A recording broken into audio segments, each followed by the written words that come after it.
Stop right there. This claim is ours. I'll make this easy for you. Leave now, or we kill you. I'm happy either way.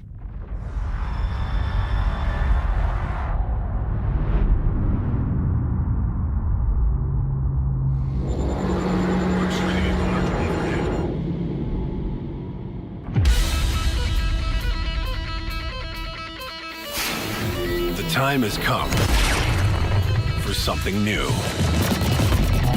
Something to change the game. When seeking fortunes at the fringes of civilization, you need someone you can trust.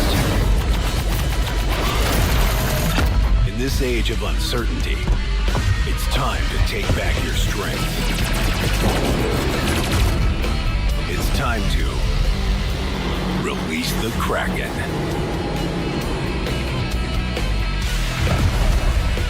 Drake Interplanetary. We got your back.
All right. Hello, everybody. Hope you're doing well. Welcome to Shipyard. It's Sunday, May 3rd. Nice to see everybody. Hopefully you're all having a lovely weekend. I'm going to be turning off a few things here, though, that I didn't realize I was not prepared for. Chat is going to be turned off on my channels because I'm going to get back to recording some VODs, and I'm going to do that with the help of you all and doing these streams. So thanks so much. It is great to see everybody. I unexpectedly left town this weekend, and of course, as I'm driving, some really cool news dropped regarding my favorite ship. So you know we're going to go over it. But before we get to that, I do have some stuff to go over, just kind of top of show announcement stuff, and then we will, of course, deep dive the Drake Kraken. Okay, everybody, we're doing good. We're now in May, so we are really kicking ass on St. Jude Play Live. There have been, obviously, May is the month that a lot of people start doing Play Live. So I don't think we're, we're no longer at the top of the boards, of course, because now you get the people that come in that can raise 100K in a day. But we are doing an incredible amount of money raising for these sick kids and their families, and that is all a big thanks to you all, and of course GearCon for donating some incredible raffles. But before we get too deep into things, we do have a couple of things to go over today, just top of show stuff, like I said. First one is there is a giveaway tonight, and this is it. Actually, let me turn the chat again. Stand by, everybody. Where is that? There it is. We are giving away the Sapphire helmet and gun case little thing again. I like giving these away because they look really cool and people seem to like them. So if you do want to get in on this, it's very, very simple. If you're over on YouTube, I got a link pinned to the bottom of chat. Just go to that link, leave a comment on that video. It's my new player guide video. And if you're over on Twitch, really easy. All you got to do is exclamation Twitch or exclamation ticket or exclamation ticket space max. So those are now open. Go ahead and get in on that. I do have the bot running. I'm going to do Q&A at the end of this episode. May have some people join in to help me answer questions if they're willing. But The bot is running. You can ask a question, just do question, nice, big, bold, all that kind of stuff. Okay. So that is the giveaway for tonight. As you know, we're talking about Drake today. It's a big Drake show. All we're going to really be talking about is the Kraken for the most part. We're going to cover a few other small little things here up front. But as you all know, I have my Kraken giveaway.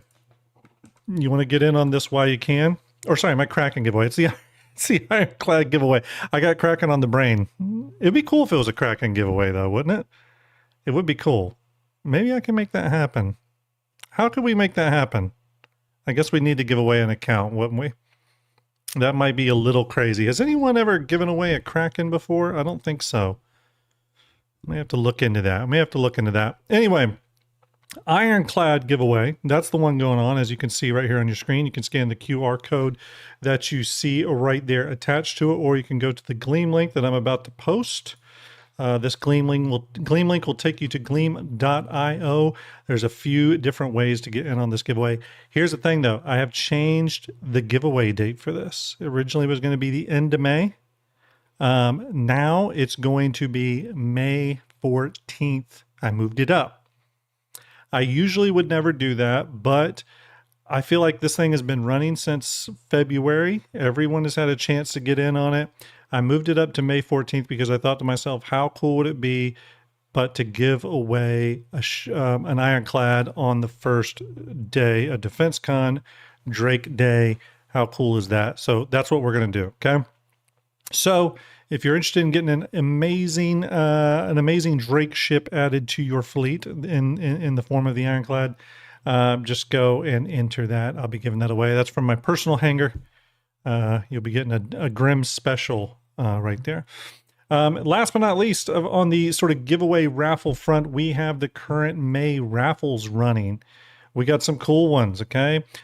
This coming Wednesday, so the 6th, we're going to be giving away, we're going to give away 2 Corsairs, which means we're going to spin the wheel twice, okay? And that's a $30 donation. On May 14th, first day of Defense Con, for a $25 donation, we have 3 Clippers to give away, okay? 3 Clipper raffles, excuse me. And that is a $25 St. Jude donation. 3 Clippers means we're going to spin the wheel 3 times on that raffle, okay? On May 20th, we have a Tiburon raffle going. How cool is that? $40 donation to St. Jude Play Live via our Tiltify link and or the QR code. I need to put that Tiltify link. I'll pop it down in chat right now. Let's see. I don't have my producer tonight. But that's okay. I got this. I'm going to pin the Tiltify link here on Twitch. YouTube, it is the giveaway link pinned at the moment. But there you go. Try to get in on that, everyone. YouTube, I'm going to paste the Tiltify link into chat directly for you now. Go there, donate. Again, $40 donation towards the Tiburon will get you a ticket for that. May 20th, we'll give away that. May 20th is the day that Tiburon goes flight ready, okay? And then on May 31st, the big one, we have another 2 massive raffles being spun for a $60 donation to the St. Jude Tiltify links, St. Jude STARJUMP Tiltify link. $60 donation will get you a Polaris ticket. Okay, we're going to do a drawing for another Polaris on May 31st. And then, of course, for a $100 donation to St. Jude, you will get a ticket to the Masters of Industry pack, which includes a Pioneer, an Arastra, a Hull B, Golem, Vulture, Mole, Reclaimer, and Hercules. You get all those. $90 from Eagle0013. Eagle, hope you're doing well. Thank you for that amazing donation, bringing us up to $35,352. I did turn off the lifetime, everyone, because it was bugged earlier. Oh, it's not bugged anymore. Let me turn that back on. Earlier it was saying $0. Lifetime raise now $75,820. The STARJUMP Star Citizen community is pretty amazing. Thank you all very much for that. Again, do not forget, huge shout out to GearCon for providing all of these ships for the raffle. Okay, amazing. We are going to be also raffling off a 32-key Elgato Stream Deck over on Dad Bob Bard TV. And on my channel, we're also going to be raffling off a Pigeon Spaceport Scorpius physical model. Okay, that's coming very, very soon, starting that this Wednesday. Okay, that raffle will start this Wednesday. Rage One with a $205 donation towards the Master of Industry pack. Rage One, thank you very much. I do appreciate that. Amazing. That is some great generosity, everyone. Thank you very much. Don't forget the fine print, everyone. All ships, of course, provided by GearCon. Winners will be contacted within 5 days of drawing via email. Winners will have 7 days from the time the notification email is sent to claim their prizes. And failure to claim the prize within a specified time will result in a new drawing with a new winner. Okay, everyone, we've gone through the top of show stuff. Okay, so we do have more to get to. But one more thing I wanted to discuss is a little bit of new ship news. We're going to talk about a few new ship things, but this one I wanted to go ahead and get out of the way. I am going to circle back around to this one very soon. Actually, Eagle, I'm going to answer your question now instead of waiting for it to pop up. The merch store should be launching. It could launch anytime from this Wednesday to May 14th. It's going to launch somewhere in there. It's all mostly finished. I'm just getting some payment systems connected. But it's all there. It's all ready to go. Yes, you will be able to buy the Kraken Captain mug. You'll be able to get in on all that. And then for the STARJUMP Bar Citizen, there's stuff in progress. I have a little bit of news on that one, though. The big STARJUMP Bar Citizen event will be later in the summer. Think like August. It's going to be hot. And then, but really soon, maybe in the next few weeks, I was going to go and see if any, if you're local to the Columbus, Ohio area, if you're in and around the area, I think we're just going to go downtown and grab some lunch one day. Simple, sweet, not really a Star Citizen, Bar Citizen thing. Just all get together and go have lunch. So if that's something that would interest you, there'll be more info on that coming probably on Wednesday as well. Okay, for those of you interested. But yes, there you go. Let me see here. One other thing, everybody. Let me pop this up. Where did it go? Here it is. I do have one other thing to talk about before we get into the Kraken, which I know you're all eager to get to. I want to talk about this bad boy real quick. We got this sneak peek. I haven't been able to address it yet on stream.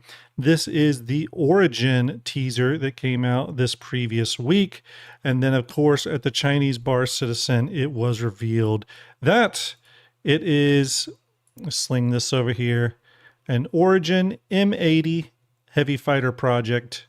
I don't know if this necessarily means that Origin is making a big push into the military stuff, but I would think the heavy fighter project seems like it's some UEE Navy, military contract thing, or at least that's what I think.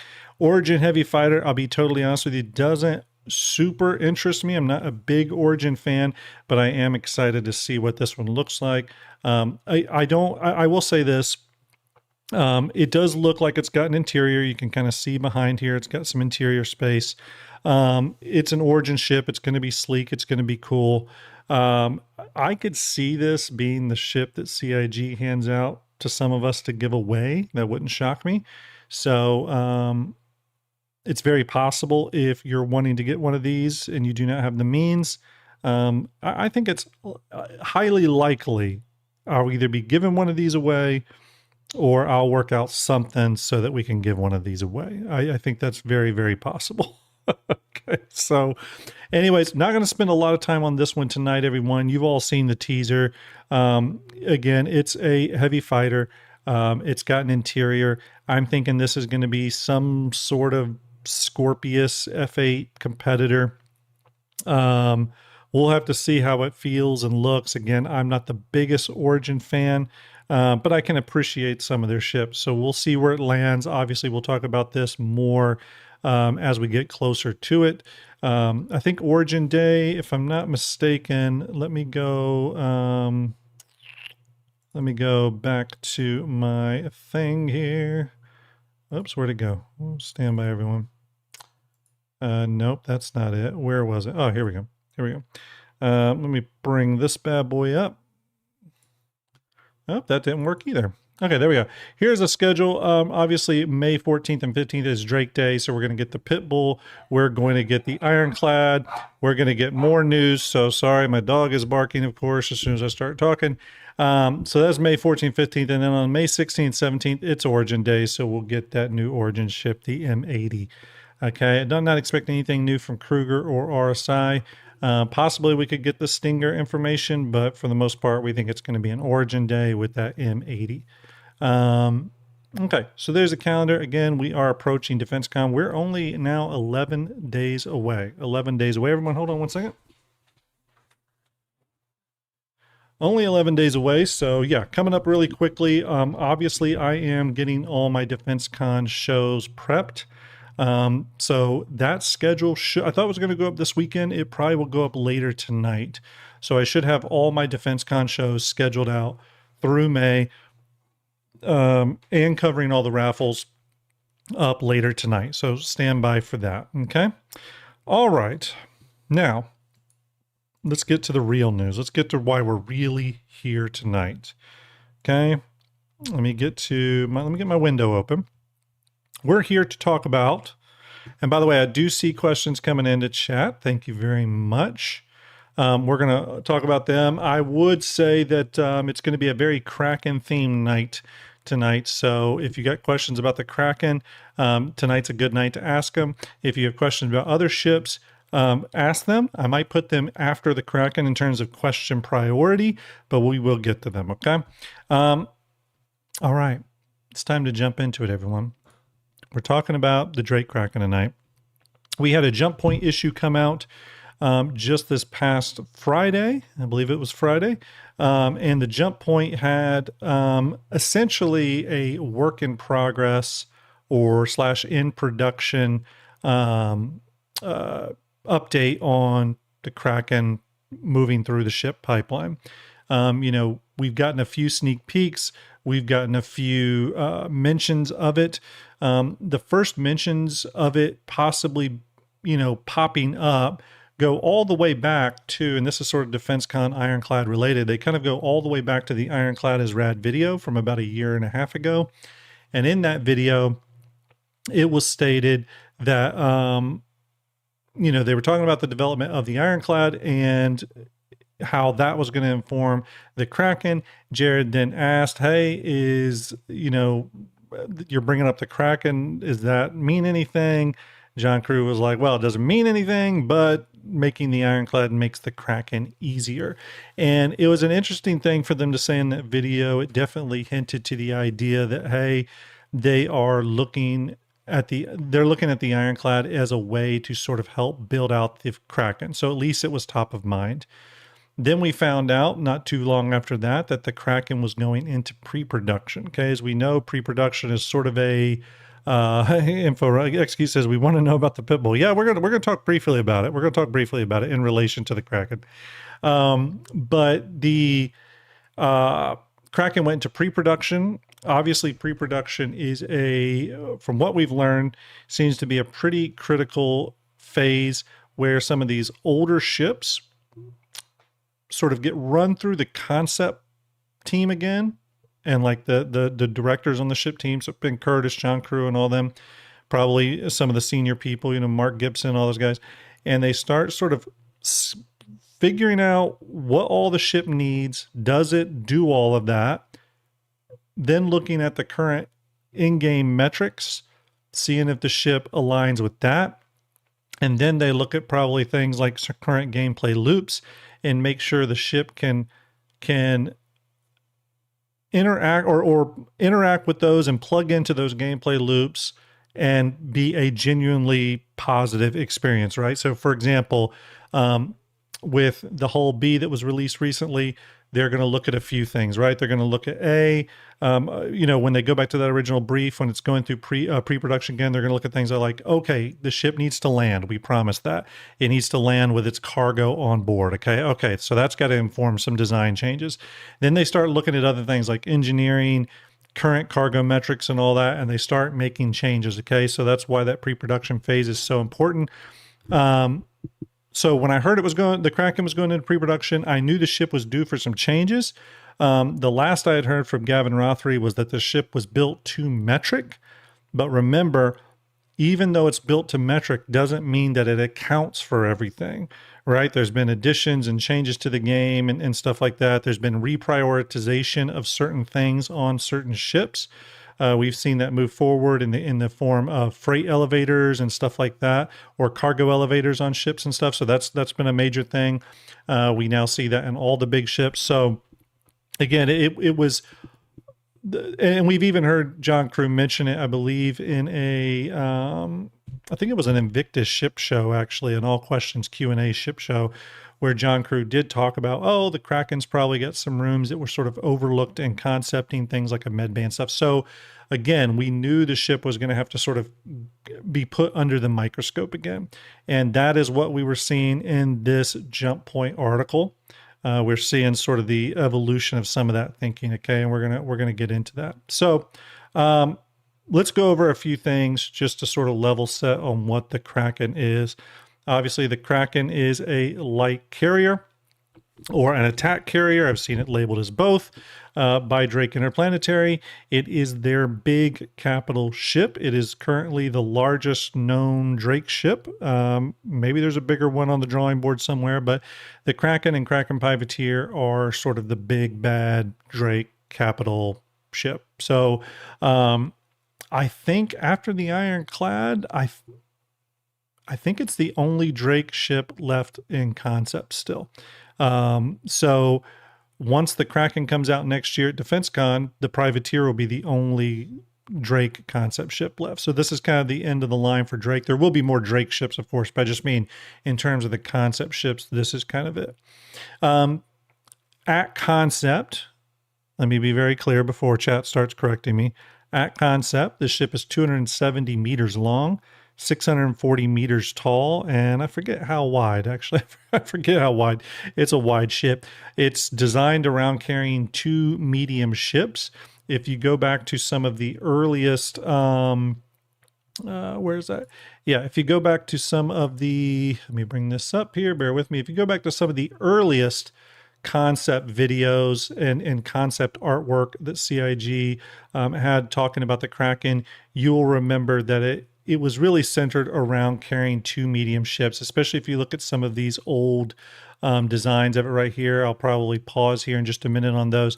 The Kraken was essentially designed around carrying 2 Cutlass Blacks. Okay, you can kind of see a pad here, see a pad here. In terms of like the other ships it could carry, right? So, Buccaneers and smaller ships like that, that was just sort of an extra, right? It was always designed around carrying the 2 medium ships.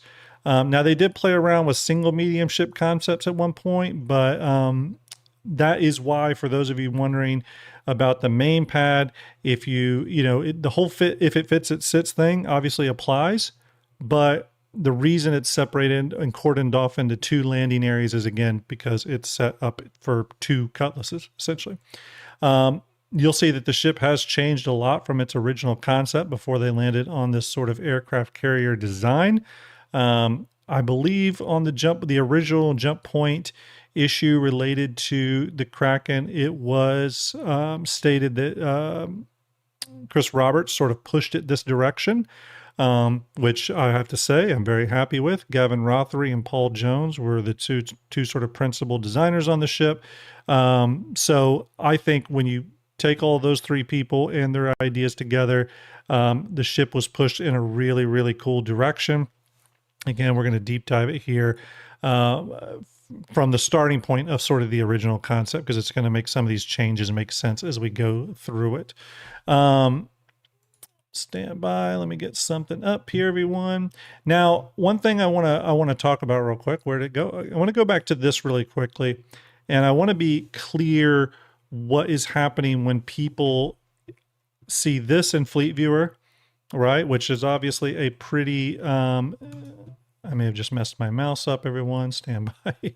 When everyone sees this, obviously it looks nice and detailed. Everyone really enjoys it. And they think, hey, this is the in-game flight-ready model. This is actually, just to be very clear on what you're looking at, Mal533Y. I'm sure I can pronounce that better, but I'm going to leave it at that. $75 donation. Thank you very much. I appreciate you. This is the concept model, okay? But more specifically than that, I guess the proper way to refer to this would be the cinematic model. Why is it the cinematic model? Because it was shown in the cinematic trailer for the ship, which you all saw here. You saw at the beginning of the stream. However, what's important to know is the cinematic model was never a finished thing. If any of you watched my video, or sorry, Trispone's video that I did with him as a guest, where we sort of went over the Kraken model, that was me giving Trispone the cinematic model and him bringing it into that world. That's what we were touring around. The cinematic model has been in games since essentially 2018, right? And while very detailed, I've had some people tell me, oh man, it looks finished. Why isn't it in game? While very detailed, once you zoom in on it, it starts to really, really like kind of fall apart. I can even show you a couple little hints to that. we're going to go to this shot right here. You'll notice these two, you see these two plumes right here firing this big turret here, which is supposed to be the dual size 8. The guns are firing, but there's no guns there. Watch very carefully. And this is just a highlight. See how there's no gun there? The turret's there, but not the actual barrels of the gun. You can kind of see that here. There's no barrels. So what I'm trying to show you is the cinematic model is one that has always been very like had issues, especially on the turrets, right? Some of the turrets and weaponry were never in place. They were just placeholder. CIG just threw something on there, right? So for those of us that really followed the ship and were curious about updates to it and the holo models and all that kind of stuff, it never really got any updates to its cinematic model.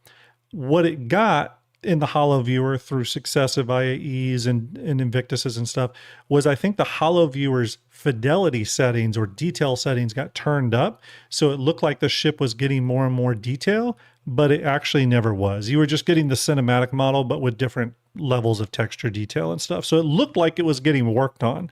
It looked like it was making progress, but it really wasn't. And that leads us to today, which, and again, we're going to go back to some of these old Kraken things to sort of compare and contrast and see where the ship is headed. But let's go ahead and bring up the first page of the, I'm going to be sharing a bunch today. So let me go ahead and bring up this. This is page 1 of the jump point issue here. So I'm going to swing this over. There we go.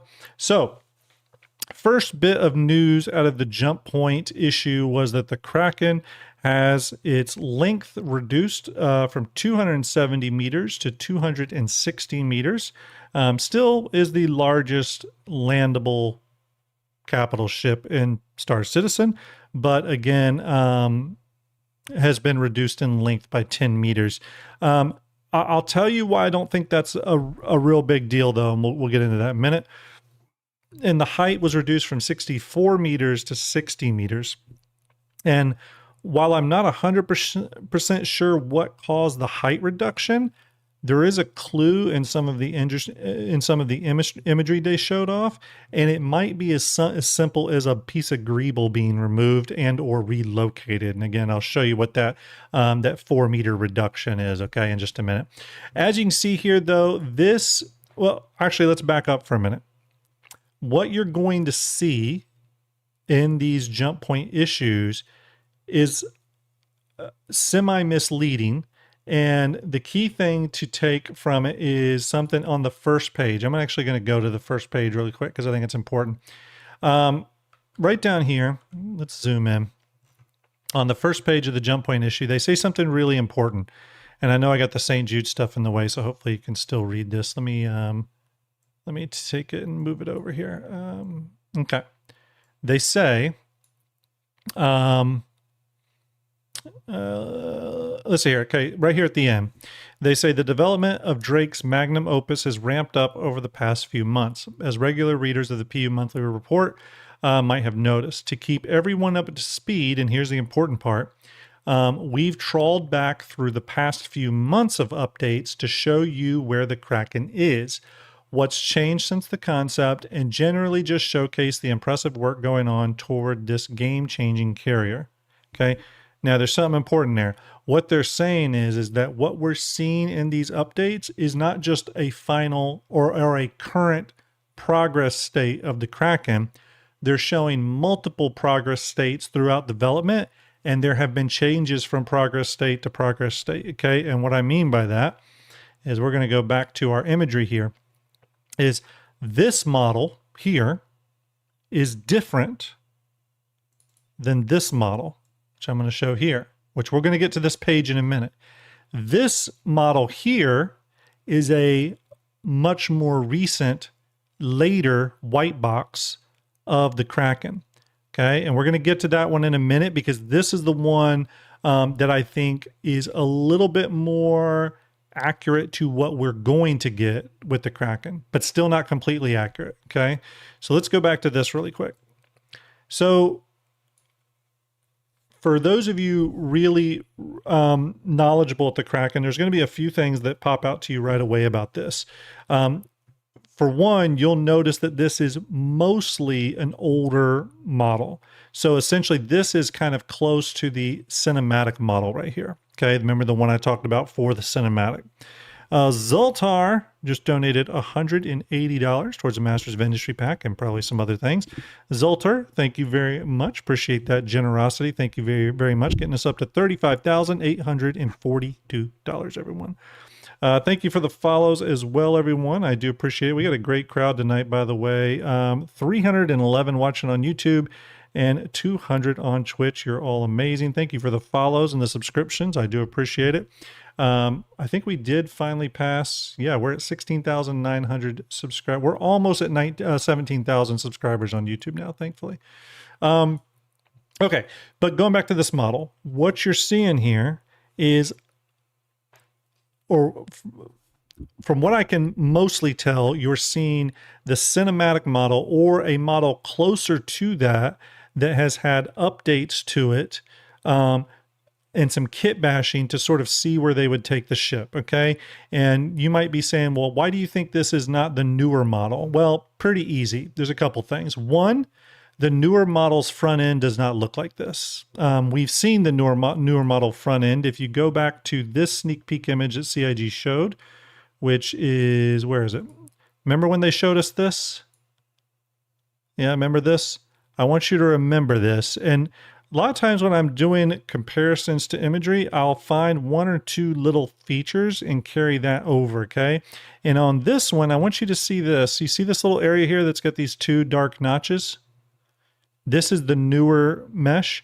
These two dark notches, they're not present on this over here because this has changed. Or not this has changed. This is the old setup. Another way you can tell this is the old setup is it's got the original just placeholder turrets up front here. These are actually from the cinematic model. The cinematic model actually does not even have a turret up here, but CIG just plopped one on for the, for the trailer. Okay. A couple other issues about this one is, now they did make some changes to this model. Don't get me wrong. They removed the top antenna, and we're going to get to that in a minute. They put some additional VTOL thrusters right here. So this used to not have VTOL thrusters here. We have the VTOLs that are supposed to be up on the winglets and the ones up here in the front of the ship, but they added some additional ones back here. I'm guessing those are on port and starboard side. They also added an airlock right here, or what looks to be an airlock. We didn't have that either, or docking collar, excuse me. But for the most part, everything else on the ship mostly looked intact. So a couple minor changes here. You can tell they were exploring some stuff. The pads are all the same. Entry point into the main part of the ship from the large pad is the same. Mainly just some removal of some antenna greeble. VTOLs added on the rear on port and starboard side. You'll notice that the turret that's located here and on the bottom are not there. I wouldn't read too much into that. Sometimes they just leave the turrets off. The docking collar door right here, which wasn't there before. And again, like I said, just some minor things up here. You know, the placeholder turrets in place and stuff like that. Okay, but for the most part, everything looks legit. These are also the old landing gears, by the way. These are the old landing gears. You can see this back view here, which does look really cool. You can see that docking collar door here. Again, that was not there. I'll show you in the cinematic model later how that's evolved. So again, that's not there. The antenna on top has been removed. That's the one change I'm not super happy with. We'll get into that. And again, most other things here look kind of how they've always looked. Now, I want you to remember this too. This is the docking collar here, the docking collar on the port and starboard side. Right now, they're just full tubes. There's no windows or anything here. You'll see in the later model, though, they added windows there. Okay, just minor thing, but we'll go into it. So if you're looking through the jump point, these two models here on the far left, these are from the best thing, from the best information I can gather, are the cinematic models with some additional kit bashing on them to sort of reconfigure some elements of the ship so that they can then take that and bring that into full-on white box production. Okay, that's why this looks so finished, is because it's essentially the cinematic mesh brought forward. Okay, now remember how I told you, go back to these turrets. Remember how I told you on this here, this size 8 turret didn't even have any guns on it. It was just the actual seat with fire coming out of nothing. I'll show it again for those that missed it. You can see it's firing, but there's no gun there. When you open the cinematic model in Blender from the game files, it has no turret there at all. So that was always temporary. So of course they were going to develop that size 8 turret. We knew that. With the way they've been going with ships over the past 24 months, ships like the Perseus and the Polaris especially. The Polaris got its bespoke size, correct me, Chaz, it's size 6 turret, dual turret on the front, it's bespoke nose size 6. And then the Perseus had its dual size 7 turrets upgraded to bespoke size 8 turrets. Essentially what CIG does is they sort of cordon off that weapon because it's one of the primary guns on those large ships. And because it's bespoke, it allows them to tune that individually and not affect all the other weapons in that size category. So they can go in and make a quote unquote, Polaris nose gun size 6 change and not affect any other size 6 weapons that are currently in the game. So it's Jojo Live says, hey, Graham, I'm thinking the Kraken. Yep. Yeah, we're going to talk about that right now, Jojo. Hope you're doing well. I don't have my producer with me tonight, so it's a little hard to shout out, but I'll get you next time, buddy. Everyone, make sure you check out It's Jojo Live. His channel is awesome on YouTube. So what you're seeing here is the development of that size 8 turret. Some interesting things here. First off, I will say, I don't know what you all think, but I think this is a really, really cool looking gun. For all we know, it's size 8 still, but I have a feeling that it's probably size 9, like Jojo said. One of the things CIG did say in the last PU monthly report is that they were looking at the weapon armament for the Kraken, figuring out what adjustments need to be made and where. It would not shock me if the Kraken's front gun got boosted up to size 9. Size 9s, by the way, are not unheard of in the PU. The Javelin has quad size 9 on top and a quad size 9 below as its main battery turret. That's on rails and stuff. Those are quad 9s. So size 9 turrets are something we do have. It exists. So, but to me, this is the best design turret I think I've ever seen. Maybe I'm biased. Maybe I'm biased, but chat, let me know. Do you think it's the best looking turret you've ever seen? We'll see. We'll see. Let's see here. Okay. I know there was some sort of hidden text right here that said the nose turrets have also upgraded to accept size 7 guns and rotate a full 360 firing arc. That text there, I don't think it applies to this gun. That's the issue. This, to me, if you look at the size of the player in there, these are size 8 at a bare minimum, if not size 9. There's no way these are size 7s. What is size 7 is the very front nose turret. This gun, or not this gun. Let's see, it's on the next page. Let me pull it up. I'll show you. This gun, this is the size 7 now, okay? This is the very front nose turret. This was a size 6. These have been upgraded to size 7s now, okay? So I heard a lot of people telling me that the main gun had been changed to accept size 7s. They were always size 8s. They were always concept to be size 8s. The front gun was a size 6. That has now changed to size 7, okay? So we'll get to that in a minute. But going back to this gun, they've done the same thing they've done on the Perseus, which is really, really nice. They've given it some anti-fighter capabilities with the smaller guns up here. I'm assuming these are size 4. And then the bottom turrets, again, either size 7, or sorry, size 8 or size 9. I think it's going to be somewhere in that range, okay? And that is your main turret. Where does that sit on the ship? It sits right here. This is the size 8 hard point, okay? The turret that moved to size 7, that is this one. This one moved to size 7. Okay, otherwise, if the size 8 moved down to size 7, first off, it'd be a pretty bad downgrade, and that would be the largest size 7 gun I've ever seen in my life. Pud, thank you for the $40 donation towards the Tiburon. Hopefully it's a cool ship. So, what we know of right now is it looks like this is going to be size 8, possibly size 9, and then this is going to be a dual size 7 right up here at the front, okay?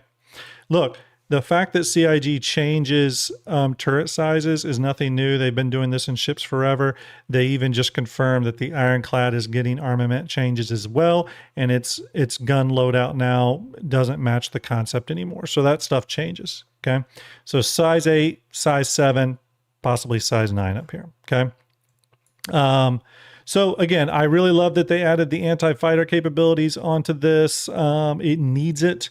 And it allows the person sitting up in this turret to sort of do 2 roles depending on the situation and just the dynamic nature of things happening in real time. They can engage the larger threat, but then if a fighter comes in that front kind of zone of fire, that cone of fire, they can engage that too with the anti-fighter capabilities. So again, really cool designs on this. Again, you can see over here, let me turn off my lifetime and the QR code for a minute.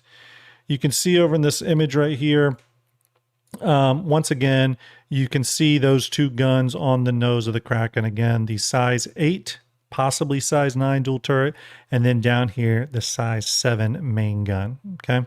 Or yeah, it used to be size 6, now it's a size 7 turret. So that's what's being referred to there. Okay. So again, yeah, going back to this, one of the things they say about that size reduction, by the way, let me get my lifetime raise and the QR floater back up. One of the things they say about this is that they, even though those are minor size adjustments, and we're going to look in 3D what that actually looks like. We'll look at what the size adjustments actually look like. Although the minor in numbers, this rework removes a few areas of dead space within the ship, ensuring the interior is easier and more intuitive to traverse. You know, this one's funny. Alcan Diaz, I would agree. I think they're the same size as the Javelin size 9s. Unfortunately, we can't really, I could measure it to test it, but it would require me to do it off stream because it's going to require me to pull out a lot of stuff to measure that. Dayron Bolton, thanks for the $35 donation towards the Ironclad Assault. Thank you very, very much. But What do I think of the size changes? I had a lot of people ask me that over the last few days, and I'm okay with the size changes if it makes for a better ship. Okay. The Kraken always had areas of unused space, but I think what CIG is referring to here when they talk about dead space within the ship, they don't always just mean empty space that they don't know what to put in there. I think what they're actually talking about is space that can't be utilized, okay? So those size changes essentially remove space that is unable to be utilized and allows them to maximize space that is utilized, right? So for example, one of the things that you're going to see here in a minute is that while the ship did get slightly shorter, it got pretty substantially wider. Now, the width measurements didn't change on the ship, but I'm talking about in terms of the shape of the hull itself. Okay, and we're going to go into that here in just a second. I know someone here, Spectre says, I think they shortened the hallways. That's very possible, but again, we're talking a 270 meter long ship. You know, say 270 meter long ship shortened by 10 meters. So when I bring it up in 3D, you're going to see how inconsequential that 10 meters actually is, okay? And that 10 meters is probably mostly due to some large antenna and engine arrays, and we'll get into that, okay?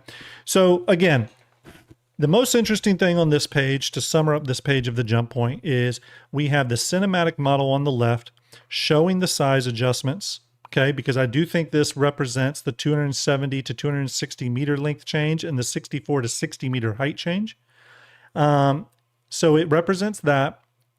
And they added a few little kitbashy things on here just to allow the white box artist to sort of figure out where certain things need to go, okay? The more interesting thing on this page is the really, really cool development of this bespoke size 8 turret, okay? Possibly size 9 turret. We'll have to see where this ends up, okay? $265 donation from Brian Havoc. Brian, thank you very much. That is a massive donation. You are a legend, sir. We're up to $36,182. Remember, everyone, when I get to $36,182, when I get to $38,000, I will be activating a Galaxy giveaway.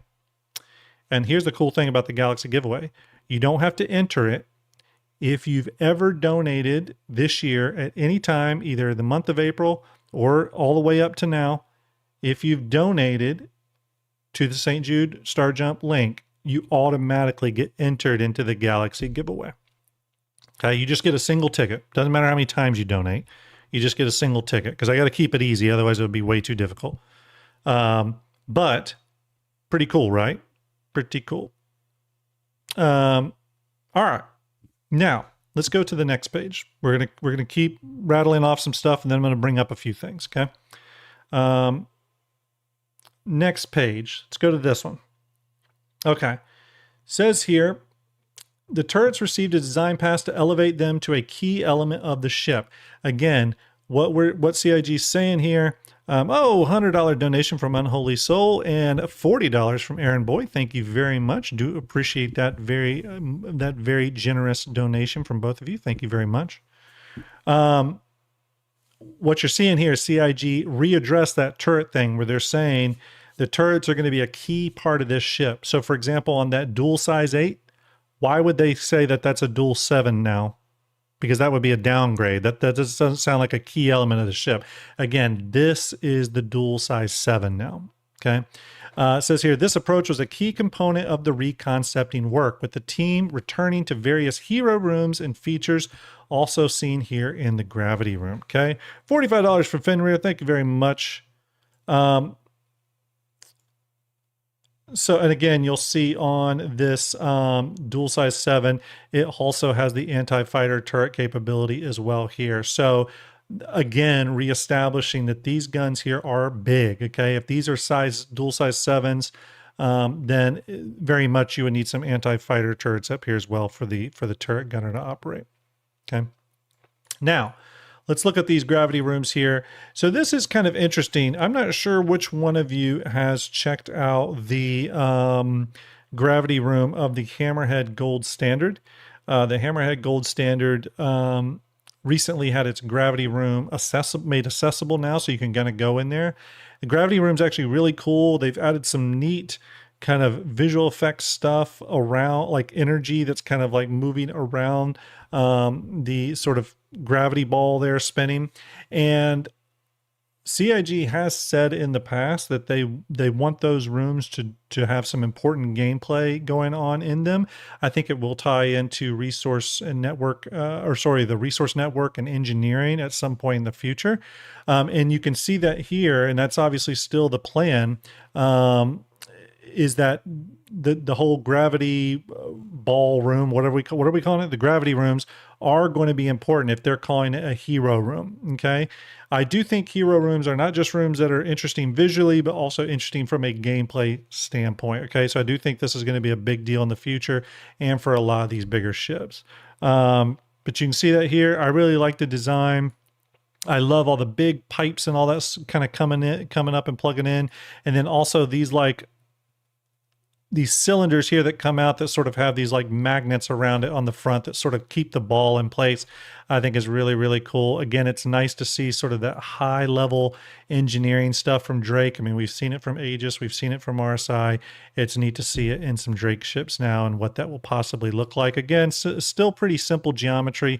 A lot of this stuff is not, really fully textured or anything. But you can kind of see where they're headed with it.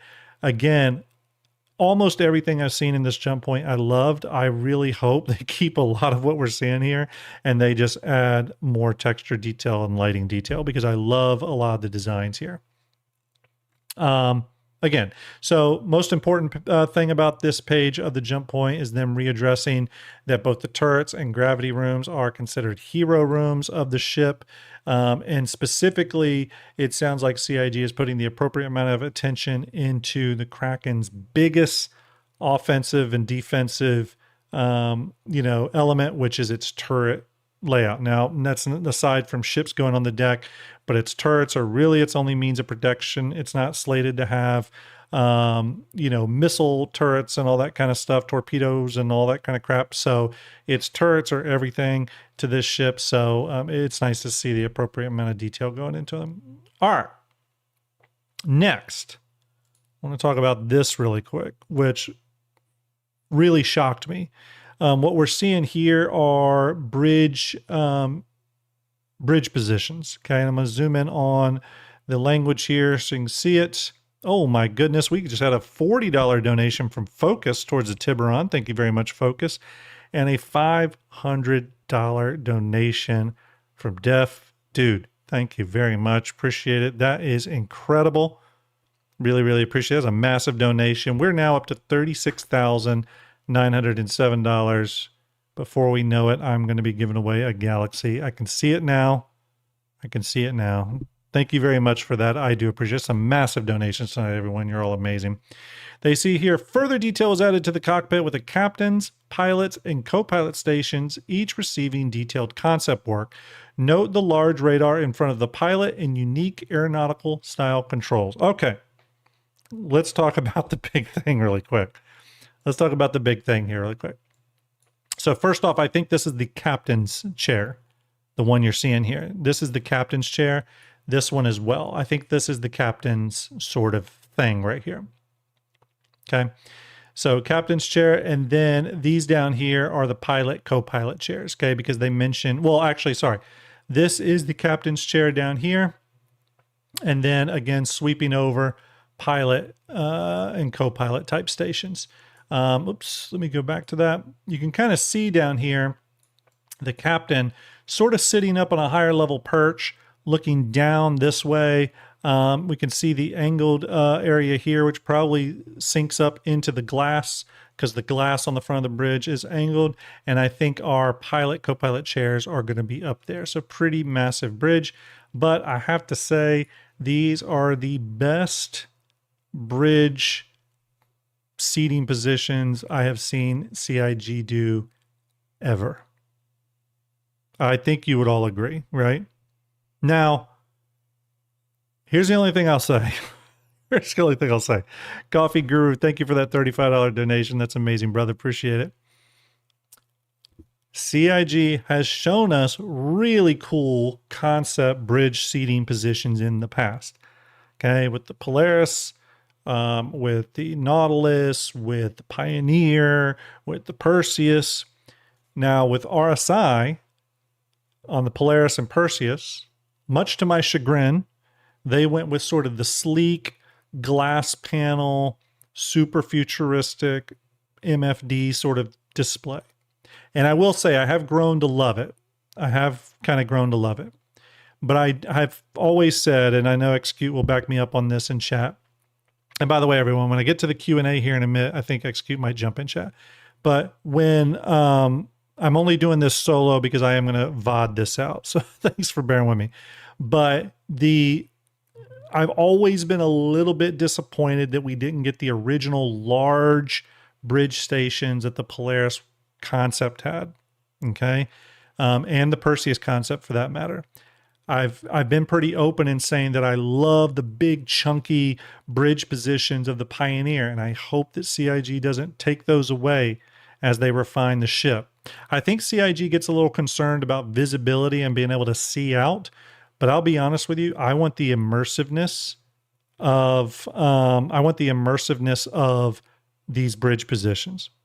Okay, hey, Cross the Boz in chat. By the way, anyone, if you have won giveaways on the channel and have not received it yet, you should receive it tonight. Okay, the rest of them are going out tonight. But I love these bridge positions. I really, really sincerely, if anyone from CIG is watching or lurking, or if Ben Curtis or John Crew or anyone, Mark Gibson, any of you all see this episode for some weird reason, please keep these bridge positions because these look really, really cool. There's some fun little features about these too. Again, they talk about the aeronautical elements. You can see these throttles and stuff over here, very reminiscent of like a jumbo jet. I love the complexity in here. The big radar scope is cool. That's really just unique and different. I love how on this front console display, they've got the KRAKEN logo, which they are keeping the logo, it looks like. The KRAKEN is in a slightly newer font, but again, you have all those really cool bridge positions. I love that. Now, here's something I like on the KRAKEN, or the captain's seat. A lot of people didn't notice this, but I do think it's cool, is that on the captain's seat, I do love how they've got what looks to be a cigar and ashtray here, which is just very, very Drake. Very, very Drake, and I love it. I hope they keep it there. It's really, really nice. It's got a coffee mug on the other side. But yeah, please CIG, let me keep my cigar and ashtray. Or give us that stuff as flair that we can place if we'd want to, right? Please. Yeah, someone mentions a trackball. We got the trackball over here. Again, it's just an overwhelming cockpit. And here's the thing. When I'm sitting on a ship like the KRAKEN, that's what I want. I want to, when I sit that bridge position as a captain or something like that, I want that to feel like a wholly different experience than sitting at the, at the bridge position of a Corsair or a Cutlass, right? I want that to be, let's say you're a new player. Calendin, thank you for that $35 donation, bringing us up over $37,000 now. Thank you very much for that. But imagine you're that new player, you're getting on board a KRAKEN for the first time. Maybe someone in your org has one. Maybe you find your way over to STARJUMP Grims, and you walk up on that deck for the first time, just like you walk up on the deck of a Javelin or an Idris or anything like that, or Polaris. When you're walking out on those capital ship bridges, you want that to be a moment, right? You want that, and yeah, my name is Sam says it right there in chat. You want that to feel. You want to feel the grandeur of that. You want to feel like you're in control of a powerful, powerful ship, right? And I have to say, the Javelin and Idris, they have amazing views. The Polaris and Perseus, you do feel like you're on board of like a ship that's like the vanguard when it comes to combat. With the Idris and Javelin, you get all these windows. It feels like you're looking out into space. It looks really commanding. I love where they're taking Drake, if this is where they're going with it. It just feels like, hey, you're sitting at the controls of the most powerful ship in the verse. You know, not literally, but just, you know, metaphorically, the idea is that you are now controlling the big bad Kraken, and I love that. You can see some additional layouts of that now and how that will look. I just really love them. This was a huge surprise to me, and I can't tell you how much I hope they follow through with this. You know what I mean? There's that worry that through white box, through gray box, they keep looking at this and they say, man, you really can't see out. You can't see out the window and out to the deck of the ship. That's okay. Let the pilot control the ship. He doesn't need to see everything that's happening on the deck. I'm okay with the captain being able to see out to the deck, or maybe you put a control seat up there that sort of acts as air boss or something.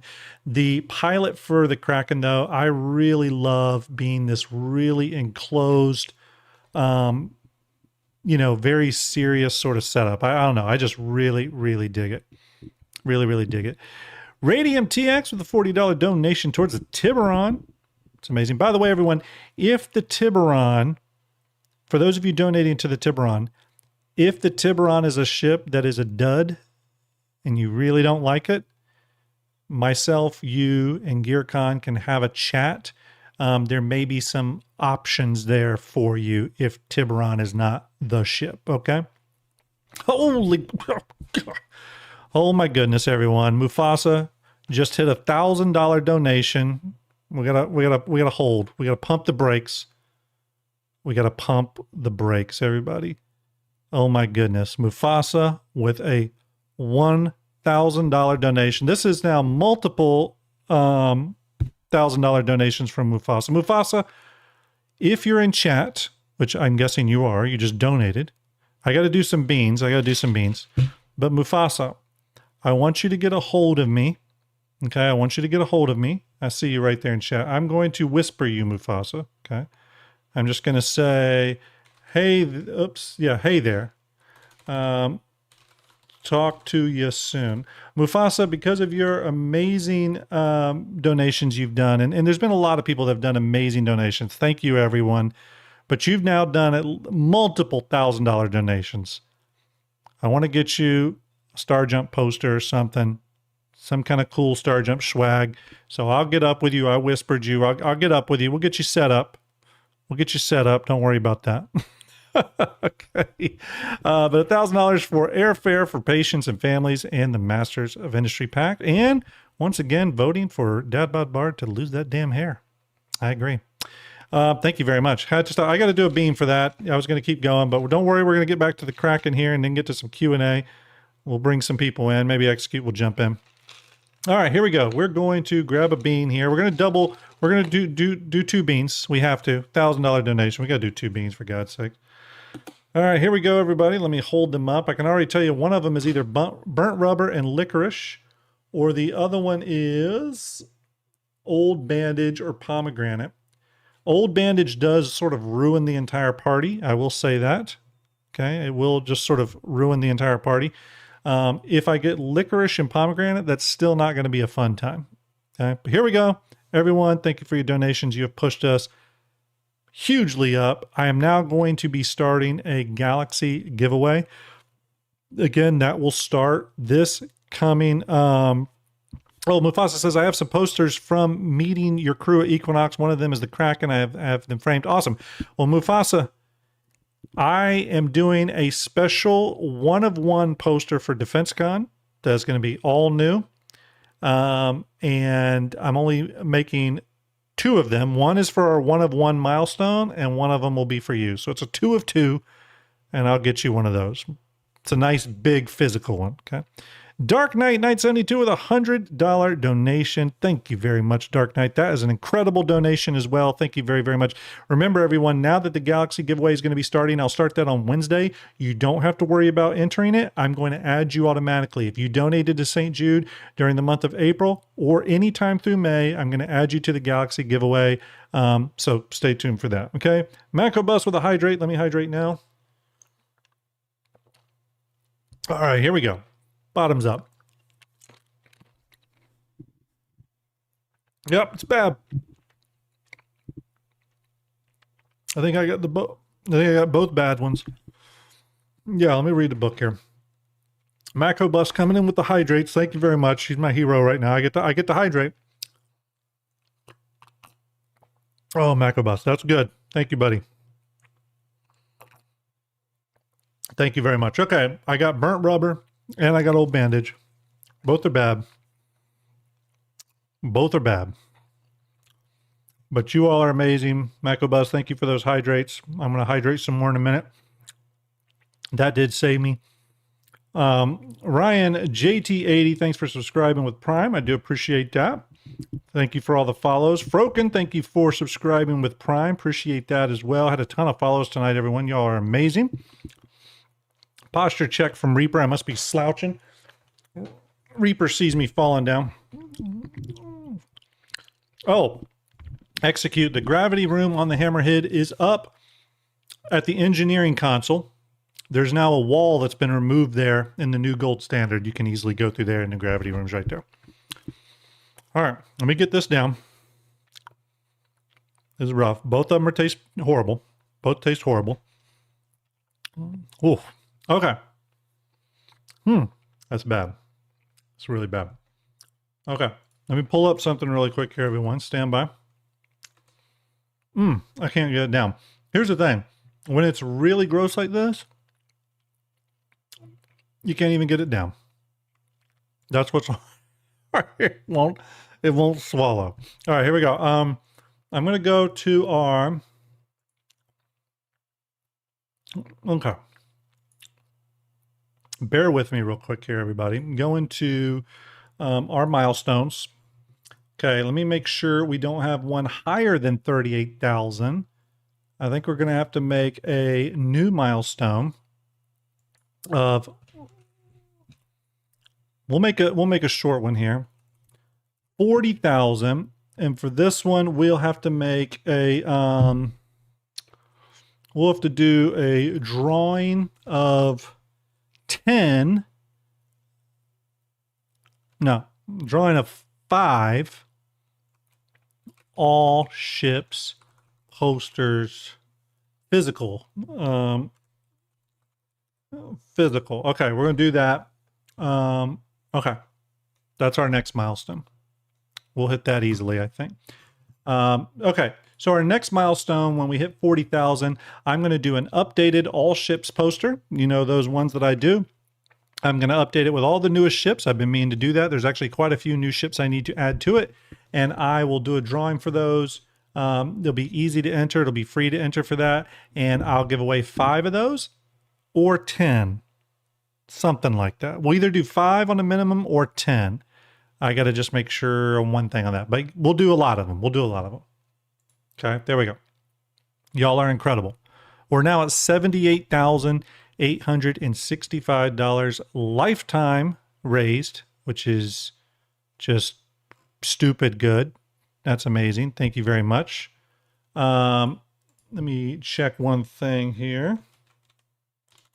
And again, huge shout out to everyone donating tonight. Mufasa coming in with a massive donation, but there's been some great donations tonight. Thank you very much.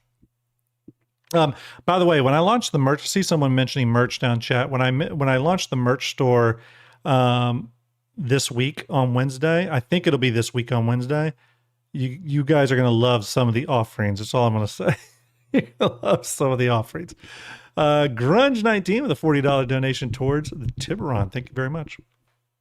All right. So again, going back to the bridge station, this is the first we've seen of this, okay? Before this, the only thing we've seen in relation to bridge stations is the, let me go to it really quick here. Oops, stand by. Let me bring up the sales page for the Kraken. Before that, the only thing we've seen for bridge stations was this particular image right here. And it is really cool. I always love this. I love the panels here, but it still felt like that kind of just slightly bigger sort of cutlass setup where you've got the seat and a few panels attached to a console in front of you. It it looked cool. I loved the visual, but it did feel still a little light and kind of not exciting. Now, and on here, you've got 2 far forward seats, 2 in the middle, and then the captain's seat. I do have a feeling that arrangement is changing. But what I will say is, if this is where they're going with the seating, I think we're in for a real big treat, right? A really big treat.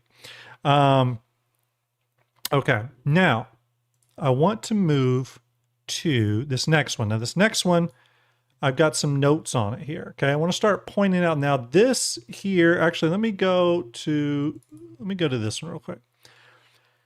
Now, what are we looking at here? This is the final page of the jump point update. Okay, now what we're looking at here is what I think is probably much further along white box work, or concept mesh / white box work. Okay. And I'm going to go ahead and read the little blurb here really quick. Might be cut off by our donor list there, but I'll read it. It says, following the concept work, white box work added significant detailing around the ship, including armor layers and the huge rear thruster layout and various sections of the hull. Here, the sheer scale of the Kraken is apparent, with the white box appearing far more complex than other ships at this stage due to its size. That's sort of a little bit of a trick of the eye. When you zoom out to even low fidelity stuff, it takes on a high fidelity appearance. It says, although just a teaser of its ongoing development, it's clear that the Kraken is shaping up to be a truly special addition to the verse. We'll keep you updated as progress continues. Okay. So I want to go to this image here, and this is kind of the important image. This image, I think, is much further along than that first image we looked at. Remember this one here? Remember this? This, I said, was based off more of the concept mesh with some kit bashing to it. Now we're looking at white box mesh. And there are some significant changes to this. Okay, some very significant changes that I think could really tell us something about the internals of the Kraken. Okay, in terms of just volume. You've all heard that recently with the Odin, right? The Odin has like twice the volume of the Javelin.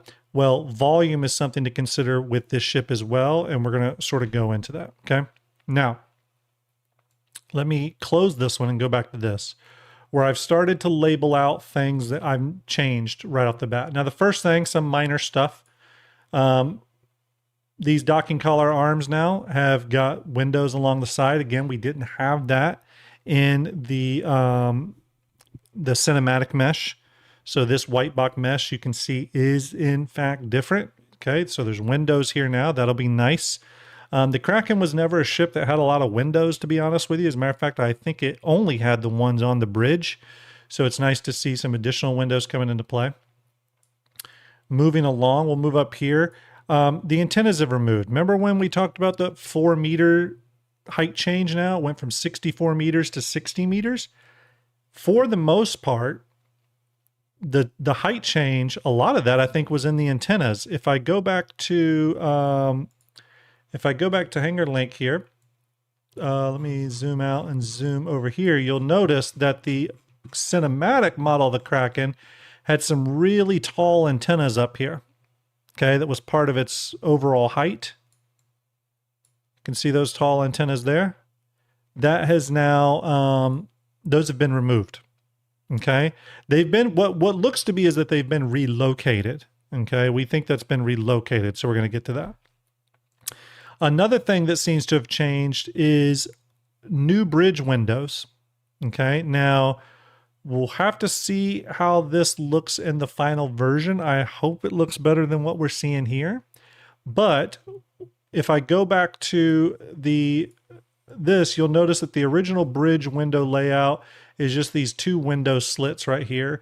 Matter of fact, looking out these windows probably would have not been the best view, because you would have seen the top of this. And looking out these windows, again, it's still a pretty small sliver. You would be able to look out on the flight deck a bit, but pretty small overall. Okay, that's really where the only 2 windows. Now, going back to this, you'll notice that the windows now extend on the bottom diagonals. I think that this was done to give better views out to the flight decks. Better views out to the flight deck. I think that's what that is. I will say that here it does look a little goofy. It just looks like too many windows because it's just been sort of blocked in there. I think when CIG goes in and really makes that look nice, it's going to be pretty cool. And I have to say, I do appreciate the windows that are angled downward looking out towards the flight deck. It will be cool to be seen out, you know, on all the comings and goings of ships out on the Kraken pads. So enlarged bridge windows, removal of antenna.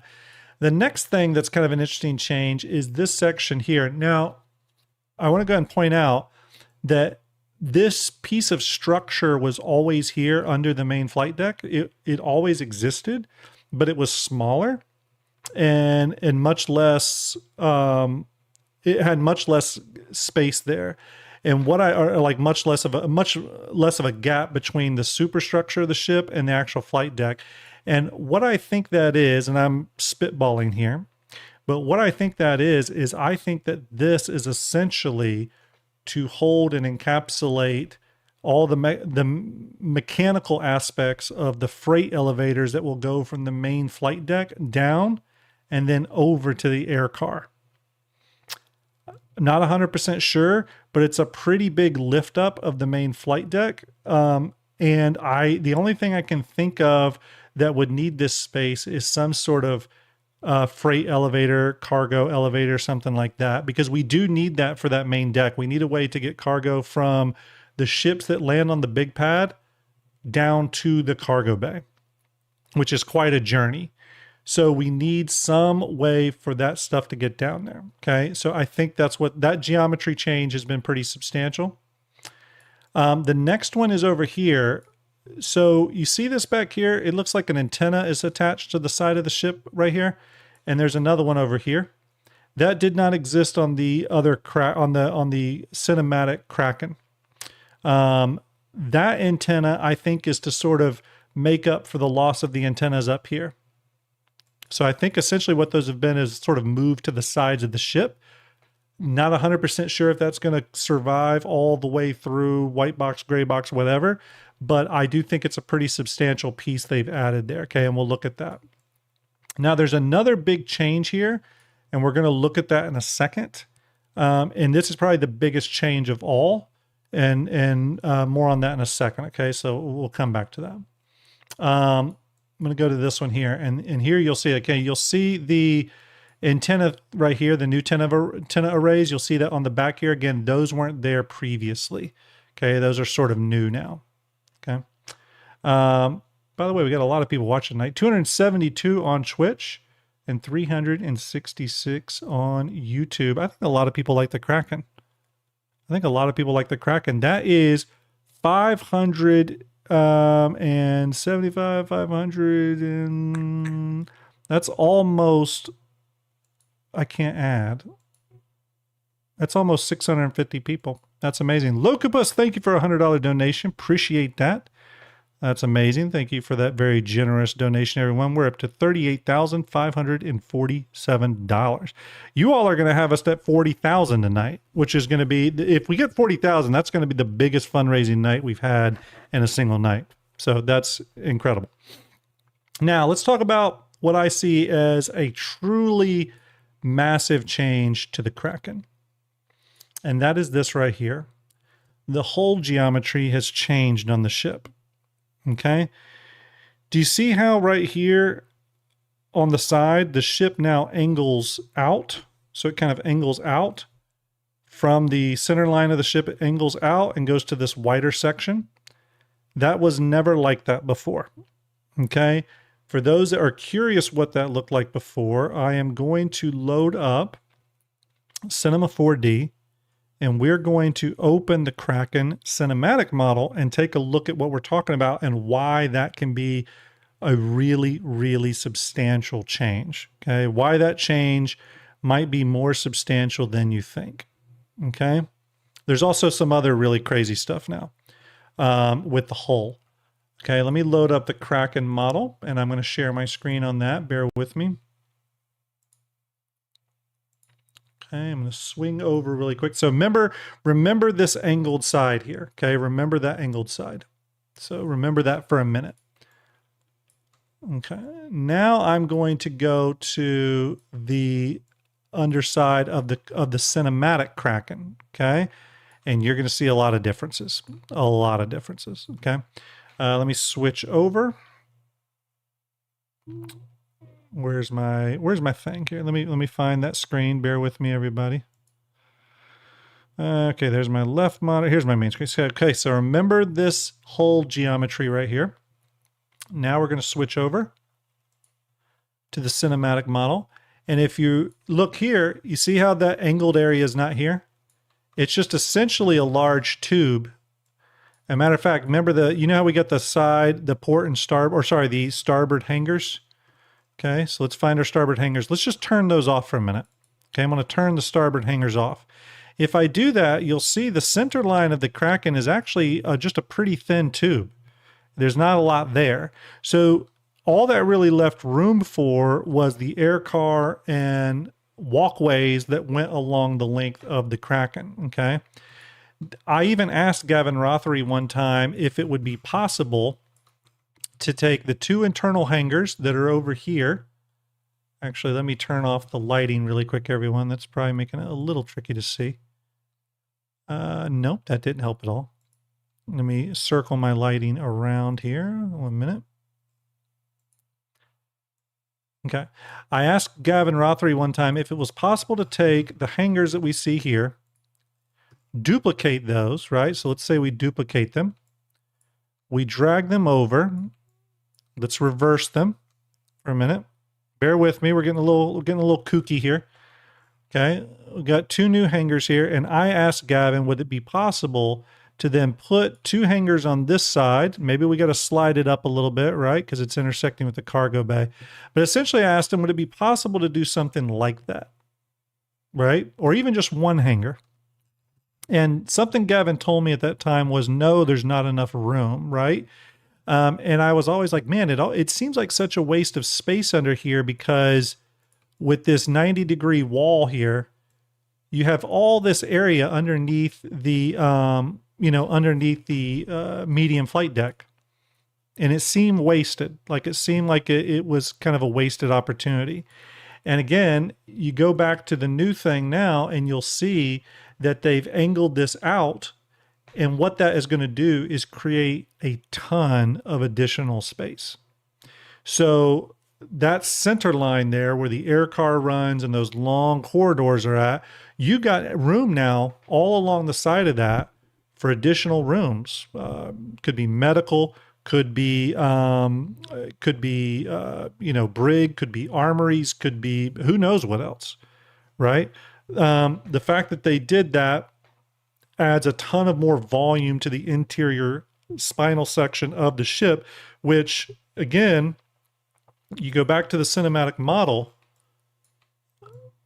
you got the cargo area right here. You got all the engines.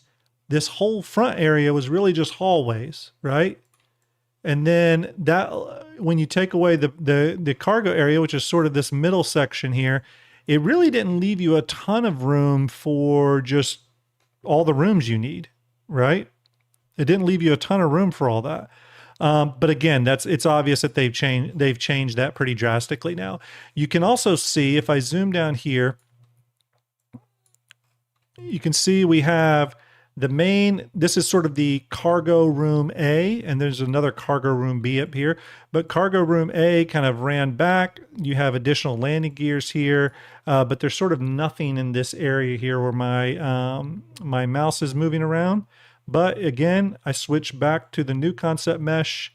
You can see now they just essentially added a big bunch of volume down here. Here's that old cargo elevator. And now you don't even see it go all the way back. Now they've added this huge chunk of cargo area here. So what I'm seeing, like when I look at this, what I'm seeing is I'm seeing quite a bit. So the Kraken has shrunk in length a little bit. Actually, really quick, let me bring that back up.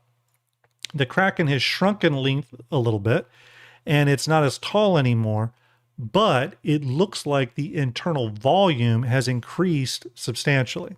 Okay, substantially. And I'm going to show you something really quick here. Let me go to... Okay, we're going to switch over here back to the main screen. I want to show you what some of those size differences look like really quick, okay? So the first thing we're going to do is we're going to switch this project to use meters, which I don't think we're on meters right now. Oh, we are all on meters, okay? So we're on meters. We're going to put a yardstick in here, and this yardstick is going to be 270 meters long, which is the length of our Kraken. You can see that right here. Again, this is the cinematic Kraken, not the new one. All the way out to the antenna right here, to the end of the yardstick, engines into the yardstick. So that's 270 meters long. That is our Kraken, okay? Now, I'm going to make a yardstick that is 260 meters long. And that is a change of that. That's how much shorter it is. So, why is it so much shorter? I think it's only shorter because the front nose of the ship looks like it has gotten a little shorter. And this back engine, which sticks out a lot, in the new mesh, it doesn't look like it sticks out as much. It looks like it's more, actually, let me grab, bear with me. The new mesh for the engine looks like it's more tucked in like this. So see how even just small little incidental changes can really affect things? And it does look like the nose of the ship is actually a little shorter too. But that's what I wanted to highlight. That is the size difference now, from 270 meters to 260 meters.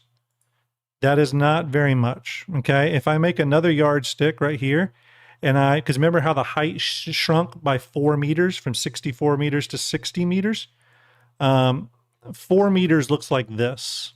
That's all 4 meters is. And if you look, that's not even the size of one of these antenna. So yes, the Kraken has shrunk a little bit, but I actually think the Kraken may have technically increased in size from a volume and usable interior standpoint. Does that all make sense? Hopefully that all makes sense. Right? I think that's going to be the same thing in regards to the Odin. I don't think the Odin's going to be twice as long as the Javelin. I'm not expecting the Odin to be 900 meters, but I think it'll be, again, like they said, it's twice the volume, right? So usable space. Okay, so I wanted to show you how little of a difference that is. I had a lot of people messaging me saying, oh my God, the Kraken shrunk in size. What do you think about that? It's 10 meters shorter now. And I was like, at this scale, 10 meters means nothing. It's like an antenna. It's like nothing, right? Okay, hopefully that makes sense. I'm going to sweep us back over here really real quick. All right. Okay, so again, some pretty massive changes to the actual shape of the hull. Now I want to show you something else that's kind of interesting. And for that, I'm going to open up Photoshop really quickly, okay? Which I don't usually open on stream. So bear with me. And I want to show you this, just kind of an interesting thing. Okay, let me share. Okay, let's go into Photoshop. What you're looking at here is the cinematic Kraken, okay? How do we know it's a cinematic Kraken? Well, it's very easy. It's got the really tall antenna array up here, right? It's got the very narrow nose. You see how narrow this nose area is, and down here? Remember what I said? That was sort of a long tube, right? Really narrow through here. I can, oops, 1 second here, bear with me. Bring that here. Now I want to bring up the new Kraken. This is the new white box. Okay. Again, we've lost our major antennas up here. You can see that this whole area here has gotten bigger, and see how this nose area now is not as tubular. It's grown as well. You can see those angled panels down here on both sides. Again, widening that that middle section there. Here's a little interesting test on that. Let's say I just do this. This here is a silhouette. Just looking at how much the ship has changed. Here's a silhouette of the cinematic model of the Kraken, right? There's the cinematic model. This is the new one, okay? You can see a pretty big substantial difference there. If I just do outlines to where it's a little easy to see, you can see the ships are totally different. So what all does that mean? It just means that CIG is definitely making major model changes. This isn't just a cinematic model that's been updated. The new white box model contains a ton of changes, and it's essentially a new model. And that's something I said back when they posted that sneak peek, right? And I want to point something out on this. Let's go up here.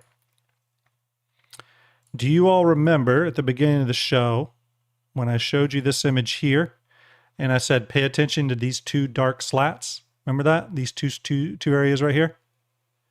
And I said, that is your key that we're looking at the newer white box model right here. Remember how I showed you that it wasn't on the cinematic model, these two dark slats? Well, you can very clearly see them here. They're right here. Again, this is the new geometry. So that gives us our clue that this geometry here that we're seeing is what was in that sneak peek. Okay. Now, in this geometry, they're showing us the main landing gear, which has little walkways on it, which is rather interesting. We're showing this main landing gear, but in the sneak peekish image they showed us a little bit later, they're showing us the other landing gears. Okay, which they hadn't showed us before. They're not even on this model. Okay.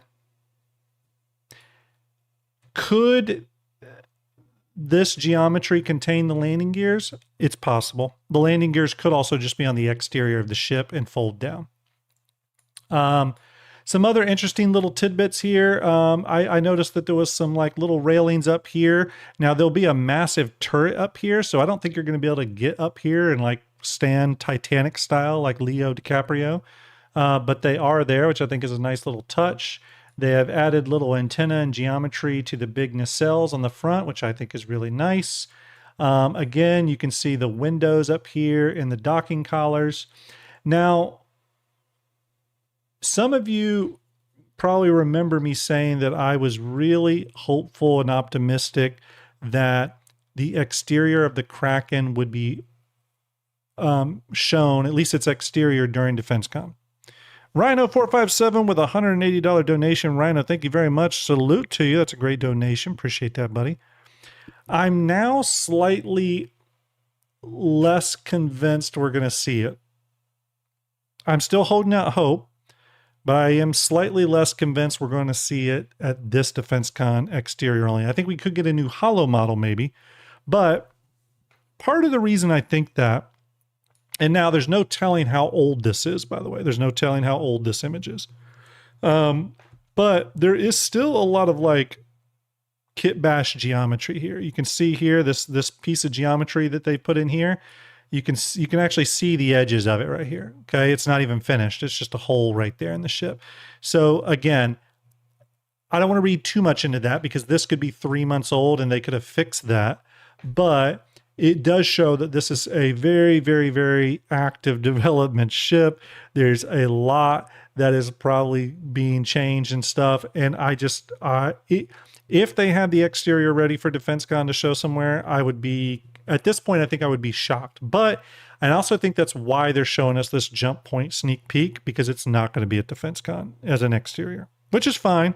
It's still a little early, probably. Some additional changes here. It looks to be a docking collar got moved from up here, maybe to here. I don't know.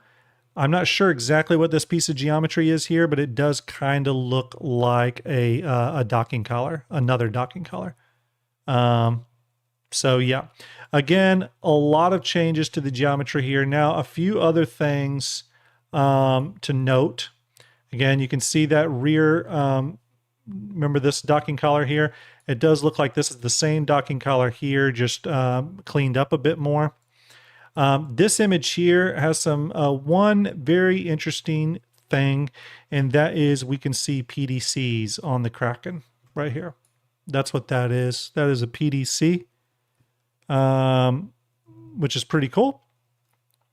Someone said a big window. Yeah, it could be a window. Could be a window. But that does kind of confirm that maybe the Kraken will have PDCs. Not a military ship, but I do hope they add PDCs to it. Desperately hope they do.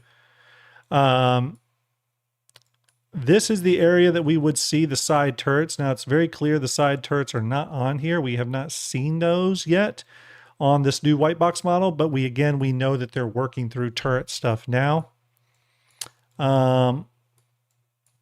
have another PDC here on the back, as well as a rear bottom turret. I'm pretty sure that turret was always there. You can see these right here. If you were wondering what these are the integrated VTOL thrusters, which we know the ship has. These are some very interesting hard points right here. I don't know what these are. Perhaps they are turrets, because I do see a gun barrel here, but it's offset, almost like it's not centered correctly, so that could be additional turrets on the bottom. That would make sense. Maybe they moved them off the sides, which were right here. They may have moved them off the sides and integrated them more into the bottom of the ship. Very possible. TSN Ninto says a new command module hookup connection. Damn, that would be cool if it was. But that's a capital docking collar, not a command module hookup. But I do hope they add that. I do hope they add that. So yeah, some PDCs have been added, some turrets have been added, showing off the VTOLs, all that kind of good stuff. Again, you can show showing the crazy size of these engines, really, really cool. Again, you can see that turret down here, the docking collar. Don't know what these are. Yeah, don't know what those are. They could be escape pods for the rear of the ship. I do imagine it'll get them. Oh, okay, here we go. Here's where our turrets are. Here are side turrets right there. It's the first time I've seen those. So originally, those were located here on these little pedestals. Those do look to be changed now. Now it looks like they sit out on this little piece that comes out, and it looks like they're remote. So that is a remote turret. That is on starboard and port side, by the way. Previously, there was another turret on the bottom, but the way I think they're doing that now, and I can show you that on this model here. You can see those two turrets here. This side piece here, there was a turret up top and a turret at bottom. Okay. What it looks like they've done is they've added a little arm up here where this top turret sits on. It's now remote, no longer manned. And then this bottom turret looks like it's just integrated into the bottom of the ship now. And is most likely remote, if I had to guess. Most likely remote. So there we go. Really, really interesting. I did want to bring up another image here. Where is it? This is the side-by-side that I was referring to earlier. Again, Drake, the original cinematic model on the left here, and the new white box model on the right. You'll notice some of that stuff I was talking about, right? So our top antennas have been removed. The body is now just much wider.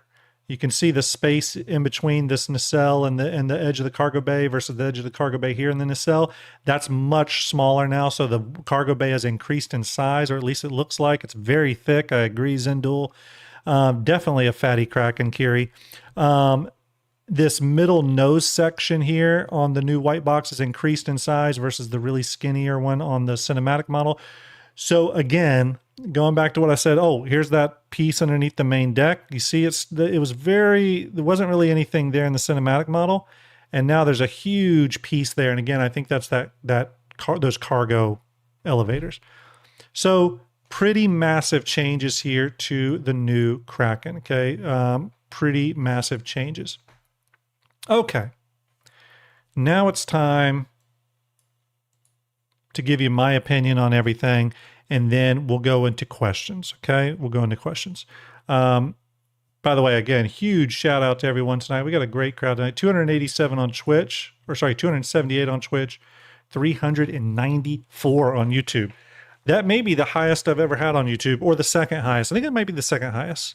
But people like the Kraken. People like the Kraken. By the way, everyone, we are only like $200 something, 260 something, 80 something dollars from hitting 39,000. But take a look at the lifetime. We are only $800 from $80,000 lifetime raised with StarJump. Dad Bod Bard, StarJump Grim. That's incredible. Solomon the Vengeful, have a good one. Okay, so here's my final, here's my thoughts on this, and then I'll go into, we'll go into some questions. Maybe Execute will join us, but here's what I'll say. Based off everything I see, I'm more excited. Sorry, Macobus. I'm more excited for the Kraken than I was, and I didn't even think that was possible. Now, a lot of people out there constantly say, "Why do you like this ship so much?" I like it so much because of what it does for, in game and for those that aren't playing this game yet. And let me explain that. And this isn't maybe the only ship that does that, but it really did it for me. I've been following Star Citizen from the Kickstarter. Okay, I've been following the project, but not really actively engaged in it. In 2019, I didn't see it when it was revealed, but in 2019, I said, I'm going to check out what's new with Star Citizen. So I popped back in. And at that time, a few months earlier, the Kraken had been unveiled. And the Kraken, I had no intention of owning one, by the way, at that time. But when I saw it, I was sincerely like, oh my God, I need to get that. I want to play this game and do all the things that I need to do in game to get to this ship. Right? That was my thinking. So it inspired me to play. And again, I think there's other things in the game that do that. The ability to fly from orbit to surface a planet, flying an Idris M, or flying a Javelin, or building a space station. Everyone's going to have that thing, right? For me, it was the Kraken. Okay? Everyone's got their own thing that makes this game that magic moment type of experience, and those are all valid. For me, it was the Kraken. Okay, so from just an inspiring standpoint, I do think the Kraken is one of those ships that even people that never will own one, no intention of owning one, it makes them excited to play this game because they're excited just to see this thing out there. Okay, so I think that's important. The next part of it is from a capital ship standpoint, they're huge money investments. We know that, right? Pioneer's $1,000. Idris P is what, $1,900. Javelin's $3,000. Odin's going to be a house. Kraken's $1,400. But if you're going to spend that much money, you're going to spend this crazy amount of money for this giant capital ship. Personally, I would want the capital ship that does the most stuff. Okay? And for me, there's two capital ships that accomplish that goal. Now, this is completely opinion, completely subjective. What I'm about to say doesn't, if you got a different opinion, doesn't mean you're wrong, doesn't mean I'm wrong. For me, there's two capital ships that ultimately are the better choices from an investment standpoint. The first is the Pioneer, because it's going to really plug into the end game of what Star Citizen is designed around. Okay, so Pioneer right away, 100%. The Kraken, though, is probably the second best capital ship because, in my opinion, because I think the Kraken is the only capital ship that can do whatever is needed with your org. So it can support combat operations. It could support industrial operations. John Cruz already referred to the Kraken as an end game cargo hauler, an in-game cargo hauler. So just through hauling cargo alone, with its 3,790 something SCU of cargo, it could probably pretty much pay for itself just in cargo hauling, right? And it's a true cargo hold. I'm not talking about just throwing cargo boxes in the landing area of the Idris. The Kraken is a capital ship that is flexible enough that you can invest that amount of money into it, but apply it to multiple different gameplay loops you're getting involved in. Okay. The Pioneer, not so much. It does sort of one thing, but that one thing it does, I do think is key to endgame. I really do. Okay. And so what I said doesn't mean that the Orion and the Hull E or the Odin or the Javelin or the Idris or any of them are not important or not worth it. Every ship is worth it to somebody. It's just when I look at the capital ships, my first capital ship was the Kraken. And that's how I looked at it. I said, what capital ship can I invest in that I'll have the most flexibility with? Because let's say you buy a Javelin and then all of a sudden you just realize, you know what, I don't like combat, right? I wanted something that was really, really flexible. Visar says Kraken's a giant Cutlass Black. It kind of is in many ways, you know, minus the carrier capability. It is kind of a big, flexible ship, right? Does a little bit of everything. So that's my opinion. I really like where they're going with this. I love all the changes so far. I'm not concerned about the smaller length of the ship because as you see in these two pictures, while it may have shrunk a little bit in length, it looks like it's massively scaled up in terms of internal volume. One other thing I want to point out really quick. Sorry, I meant to point this out earlier. Let me bring this up. Some people have asked me, why haven't we seen the internal hangars? Is that still a thing on this ship? And I do think it is definitely still a thing. The reason we probably haven't seen them is because I think they're currently undergoing pretty massive reworks. And why do I think that? The key is in this image here and the fact that we haven't seen it in any other images. You can tell if I zoom in, do you see this back here? This just big rectangle? What it looked like they did is that they ripped out those hangars and put in geometry to start building out a new hangar section. And you can kind of even see the right angle of the rectangle box there. That's why we haven't seen it. I just think it's still under development.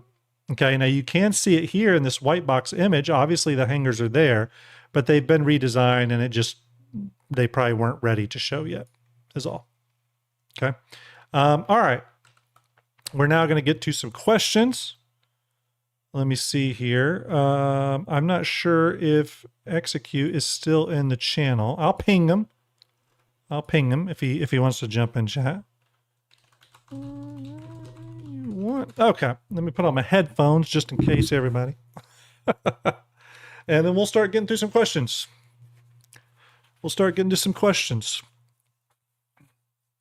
I had a lot of people send me messages. Did I see this? Did I see that about the Kraken? I do appreciate all those messages, by the way. I will say that the answer is always yes, because I pour over every bit of Kraken news possible. And now we got Execute. Thanks for waiting a little bit, buddy. I wanted to do a solo thing for a little bit because I was going to edit this down and cut it into a VOD. But I appreciate you joining me now. Mm-hmm. How you doing, buddy? Yeah, it's so good. I'm good. Just waking up. It's almost 10 a.m. here. Yeah. So, yeah. All right. So tell me. I got a couple of questions. Yeah. I got a couple of questions for you. Sure. Now I've seen your presentation. Okay. So why did they? I love you called it a presentation. Yeah. It was a great. What do you call it? God, what do they call those things? PowerPoint presentation. Thank you. You need a little laser to swing around at people. But why did they criminally mark this ship and put ankle bracelets on it? I want to know what you think those ankle bracelets are on that front landing gear. Oh, are you talking about? Let me bring it up here. I think I know what you're talking about. I think you're talking about this image. Let me share my screen in our chat channel here. Stand by. Hopefully you can stand by. I think you're talking about in this image. Are you talking about the these things? The little, almost look like little walkways or balconies? Yeah. Just that there wasn't anything on the landing gear in the last version, so yeah. I kind of look at it and they look like a ramp or something that folds out. Or I'm very. If you actually look at the land, if you've also look at the landing gear themselves, like they almost look like they slide down tracks. Can you see the tracks on? Yeah. So up here. Yeah.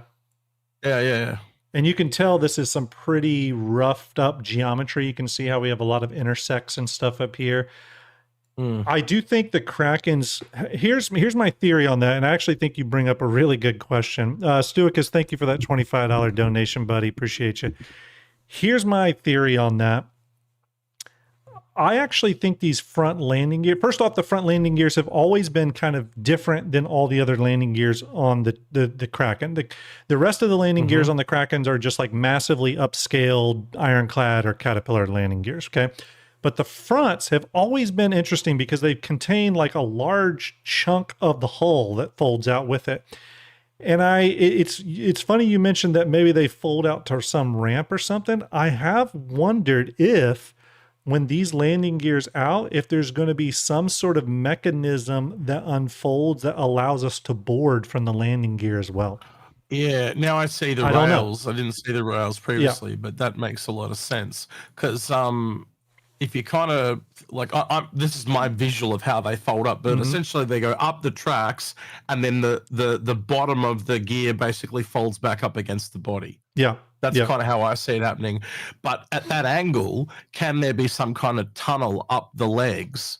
And essentially, you know, it folds down and you can kind of just walk up, and then the stairs that go up inside the legs that go up into the ship somehow. So, my thinking is about the same as yours. I think that's very, very possible. I also think it's interesting that in these early white box images, we're seeing the main front landing gear. But when they showed that sneak peek image, we saw those, what I guess I would refer to them as the secondary landing gears, which are these, which are sort of directly behind the main landing gear. These are always meant to be simpler, although they did beef them up quite a bit. I think the reason they're not showing those front ones is because I do think something special is happening there. You know how with the Pioneer, we have the ground resource extractors in the landing gears? I'm not saying that's what this is, but I think this will have something special with these landing gears like the Pioneers does. Maybe it's just simply boarding through here or something like that, but I think that's why this is so complex up here, is because they are building something that's got some sort of tunnel or something that allows you to get up into the ship from the main landing gears, because it is really odd that it has these like railing elements here. If that is purely decorative, it's a weird decorative element. Well, I don't remember them ever having the ankle bracelets at all, period. Like, am I remembering that wrong, or is that you mean these like big chunky things? Yeah, basically that's what I'm calling them ankle bracelets because they fit the criminal element. Come on, run with the theme, bro. No, that's a great question. I'm going to bring up something right now. Let's go here. I'm going to go to this Reverse the Verse. This is the 2018 Reverse the Verse where they unveiled the Kraken, and there is an animation. Actually, you can kind of see right here. Let it spin up. Of course, YouTube. This is the moment where YouTube says, "Nah, we got to make you wait for a minute." Let's see. There we go. Come on. Okay, there we go. You'll see that they are there. They are. And I don't know why this is not playing here. Let me same thing. So it's because it's Higram. They saw it coming. I wanted to get to something very specific on here because I do think you bring up something kind of interesting right here. Yeah, this is a good place. I guess I just never noticed them before. Bad. So right here you can actually see them unfold. So even back then, they were sort of working out how that would move. I think it's coming up here in just a second, everybody. Bear with. Right here, you can see a big chunk of the hull comes out and lands. And it's interesting because none of the other landing gears have that. I always thought that was kind of cool. So another little hidden thing that people may have never noticed before, I've said it a bunch on streams, but it's kind of fun to point it out. I'll go to 25% speed. If you look right here, I know this will be hard to see, but if you look right here underneath the cargo deck, when it lands, you can see the massive cargo elevator lower down to the ground. I'll play it. It's really hard to see, but you'll see it. The other thing it could be for is a ground crew, just to get the initial ground crew to ground as well. Could be. So there's the main gear. Again, you'll see that cargo elevator right here in just a second once it touches down. That cargo elevator is big too, by the way. It can hold like, in the concept, it could hold like 4 Novas. You'll see it start lowering any second. Stand by. At least it should start lowering.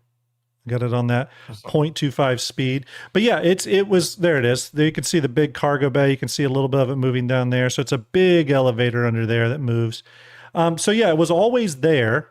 But I will say this, this looks even more substantial than what it was previously.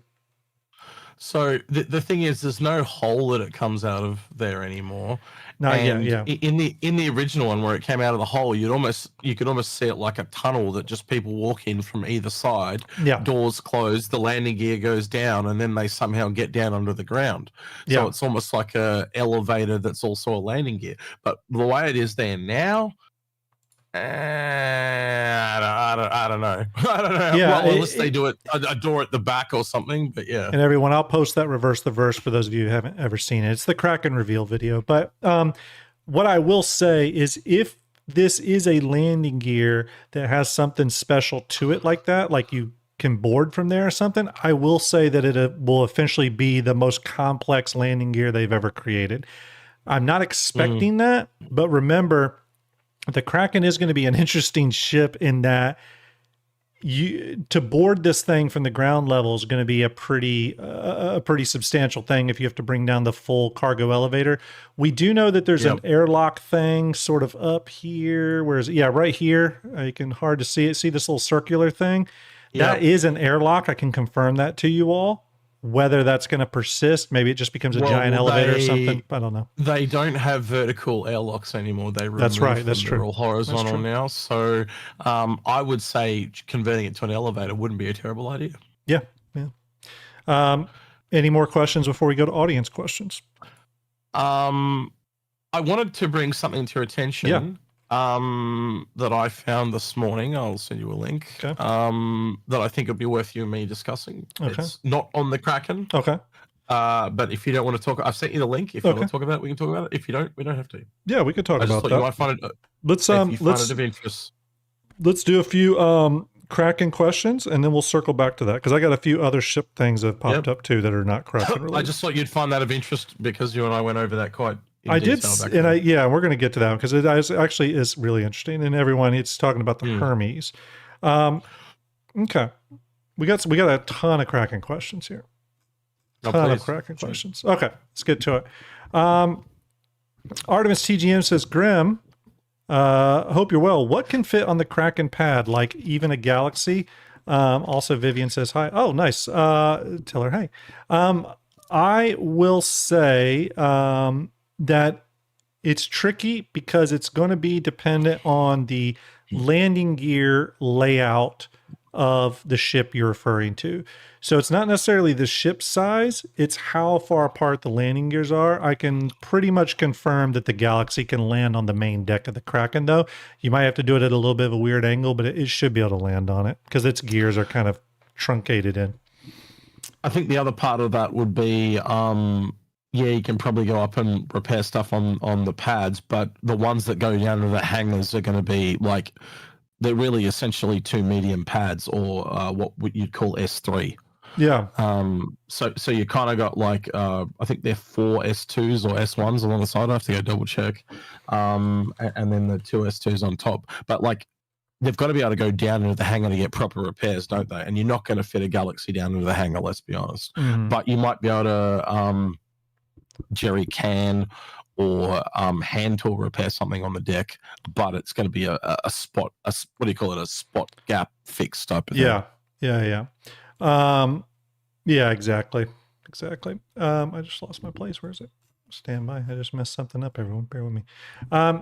Keep It Secret says, question, if you could own both the base and the, let me bring this up. I'm going to bring this cool hero image up here. If you could own both the base and the privateer, also, does the kit to go from the base to the privateer for $300? Is it modular? Can it be changed back and forth? So essentially saying, if you own both the base and the privateer version, will you be able to just switch them back and forth? Like, is it a kit? And I think it's a little unclear. I think the privateer model is a privateer. If you own the conversion kit, I think you're going to be able to go into a dock and apply the conversion kit to a base privateer one time, and then it's now a privateer.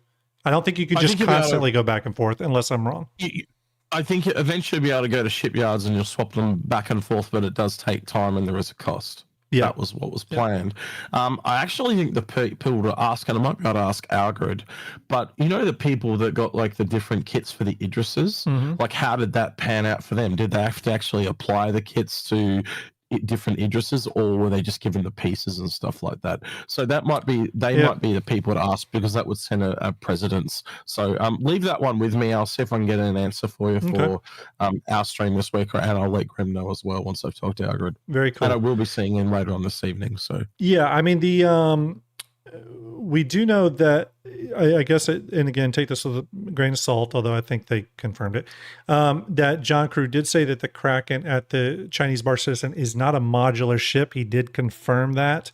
So I think if the privateer kit was literally something you could just go back and forth constantly with, that kind of means it's modular in a way. It's not constant. Yeah, it takes time to swap over. Yeah. That's what's called a conversion kit. You've essentially got to convert it from one to the other. Yeah. And if you want to go back, it takes time. Like I don't know if it's going to take 2 days. It could take a serious long amount of time. A week for all we know. Yeah, we don't know what that time is to convert, but it is a conversion kit. Yeah. It's not like the Idris where you just put a part on. It's a bit more serious. And I think you would agree with me. You and I have talked about this. Chances are when this thing comes out, there's probably going to be at least one more kit for this thing. Like it's just like a lot of money left on the table if they don't. I've said it many, many times. I think this ship actually makes a better hospital ship than even the Endeavor Hope. So to me, a hospital kit seems like an easy one. Real quick, by the way, $100 from Spike Spiegel. Thank you very much, Spike. That's amazing. Yeah. And $30 from Macobus. Appreciate that, everyone. Those will go. Those will get you your tickets for the Galaxy. We're now up to $38,912. The only other one I could add is the one I told you about, which was the refinery one. Because again, if you add a refinery, it turns into a like a little salvage hive ship or a mining hive ship or something like that. So hey, I'll say this all day long: anything that can allow the Kraken to play into the industrial gameplay loops more so than just being that support ship for industrial ships, I think would be a positive thing. I really do. So I would love that. Mostly Beef says, what are your thoughts on the Ironclad Cat command module and what it means for real, not fake ship modularity overall? I just had one of my mods reach out to me and he said the Idris kits are loose pieces that can mix and match them. Oh, yeah. So he's confirmed it. Oh, there you go. That actually just, him saying mix and match just reminded me. I did mix and match some stuff from one of the kits, actually, because I had the P and the T kit and, or no, the K and the T kit. Cool. I don't know if the Kraken will be exactly the same, but it has a precedence that we could go there. So it's very possible they could offer weapon kits and stuff and PDC different, like the ability to switch out the PDCs will be a given, but there could be that, some ability to switch out the main bespoke turret between the whatever that big gun is to like a big missile launcher or something too. But I really think when he means modular is there's like let's look at modules realistically. So I'm trying to think of a really good version. The Galaxy, right? So you can literally swap from a cargo module to a medical to a refinery. There's nothing where you can completely swap out a room. The only thing that we know of is the conversion kit where you lose cargo space and gain shops. So that sounds modular, but they're pitching it as a conversion. So it's literally going from one variant to another variant, which does make it sound very different from the kits on an Idris. I have to freely admit that. Yeah. Next question. Spectre Arc says, do you think the Kraken's cannons shown in the latest artwork are bespoke? Yeah, well, they confirmed it. They did confirm that the size 8, well, they said, I think they just referred to bespoke weapon. I don't know if they confirmed the size. The last we heard that this was a size 8, like I said, but this is going to be a bespoke gun. And the reason it's a bespoke gun, in my opinion, is like what I said before. It gives them the ability to tune this one gun for this one ship without affecting whatever other size 8 guns they have in the future, right? Because remember, the Bandit Merchantman's going to have size 8 guns. The Perseus has size 8 guns. Yeah. This allows them to change this gun without screwing up the Perseus's guns, right?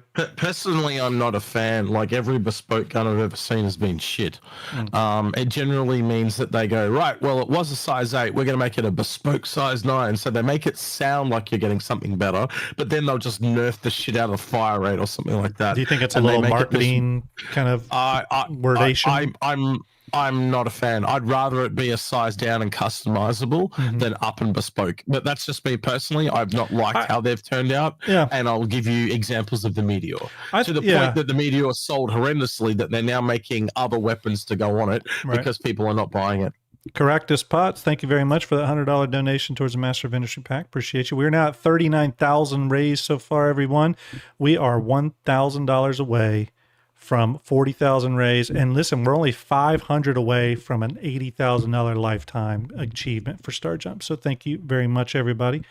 Here's what I'll say. I mean, I don't think you're alone in that, by the way. I think a lot of people would like that. Do they give you anything at St. Jude's when you hit certain goals? Like, do you get like a fluffy rabbit or something like that? Yeah, there's some reward stuff. Yeah, it usually goes to Ender and stuff like that. I let him have that stuff. He's he kind of really enjoys showing that stuff off. So, but yeah, they have like blankets, jackets, and other kind of stuff like that. Mouse pads, stuff like that. Sorry to interrupt. Yeah, no.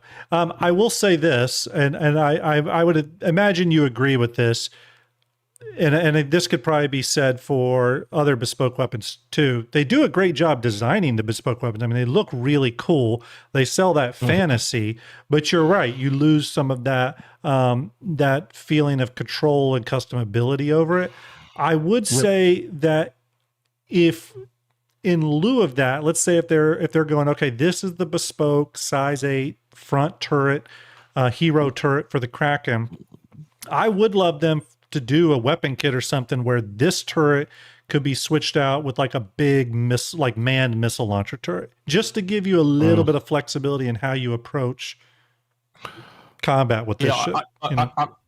Personally, if you're going to do a bespoke weapon, I think you need to have like at least 3 different types. You need one that is slow firing and does lots of damage, one that's quick firing but obviously it does less damage, and then one that's somewhere in the middle. Yeah.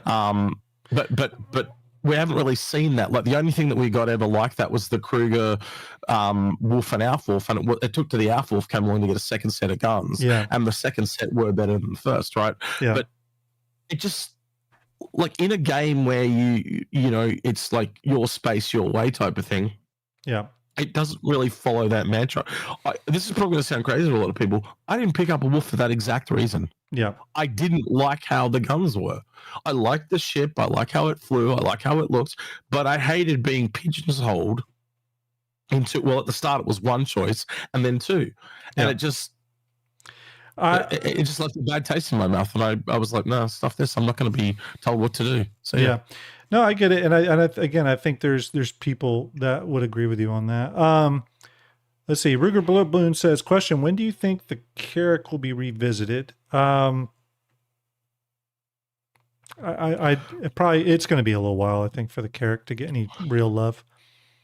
IAE next year is probably where we would see the Liberator. Is it Liberator? Yeah, Liberator, yeah. Because that went into pre-production and stuff like that, and give it 2 years, that's probably where it's going to come out. Yep. We also know that they've done concept work on the Odin. So in the background, there are probably things that are being worked on. Now, that doesn't necessarily automatically translate to the Carrack, but they'd probably be going back to the Carrack to grab things off it and noting things that they have to fix at the same time. Yeah. So it'd at least be on their minds, is what I'm trying to say.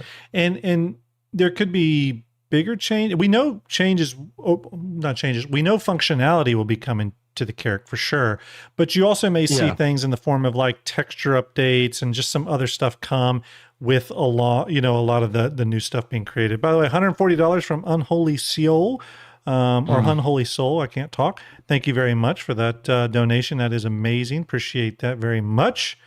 Man, everyone, it'd be awesome to get to 80,000 lifetime raise tonight, and you all are pushing us there. Thank you very, very much. Next question, because we got a lot of them. We're going to get through some here. Yeah, go for it. Kusanagi, our good buddy, says a concept hologram seems out of place to DefenseCon. Do you think a Drake event not having the Kraken sitting above Area 18 is kind of weird, even if you couldn't tour inside of it? Well, my opinion on that is it's a little weird. Again, that the Odin is going to be there, and that there's a Polaris in the trailer and stuff like that. On the flip side, that's where like the in-game lore side of this event and just the out-of-game marketing thing sort of clash, where yes, it's Drake DefenseCon, but they still got to sell those UE Navy ships. You know what I mean? So it's kind of like one of those tricky things where you just sort of have to suspend disbelief. Now, would I like for the Kraken exterior to be shown off at DefenseCon? Yes, I would probably say I'd even enjoy seeing it more than the Odin displayed as a hologram. With the Odin, I'm okay just seeing concept artwork. I think the real question with the Odin, though, and this may be something for you as well, Execute, is yes, it's the last concept ship, but what does that mean? Does that mean it's a concept ship that they plan on putting in production next year? Or is it 5 years away, 10 years away? Who knows? But I guess it depends on sort of what the narrative around the Odin is. And I guess we'll have to wait not too much longer to see what that is.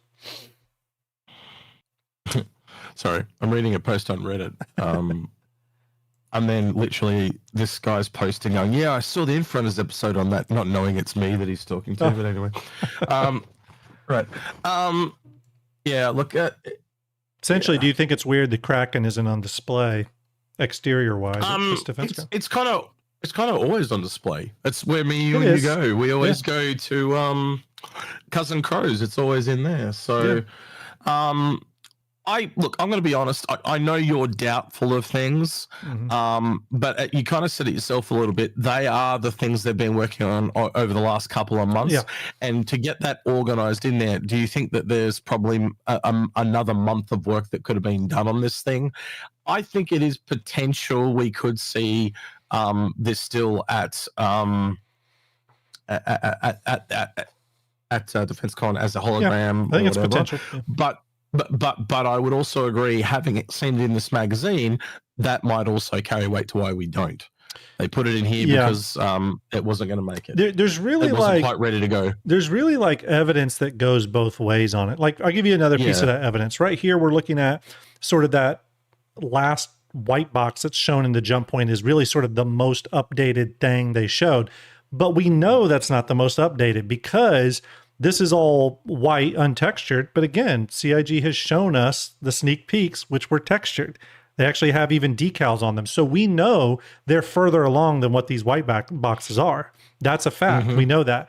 Is it far enough along to be shown in game? Well, that we don't know. You know what I mean? That's a whole other can of worms. That was a pretty polished shot on the ground with people and the mules standing around it. So it was like...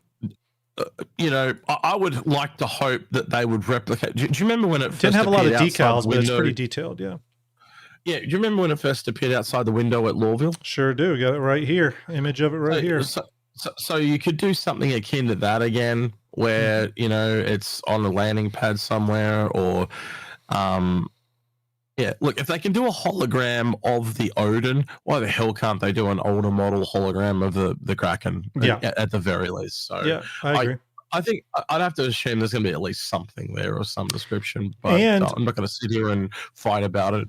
And I don't think that CIG wants to show every card they have planned for DefenseCon yet. Exactly. They kind of spilled the beans that the Odin hologram is going to be shown at the IO Tower. I can see them holding back another surprise, so that doesn't shock me. And yes, you're right here. There's a couple interesting things to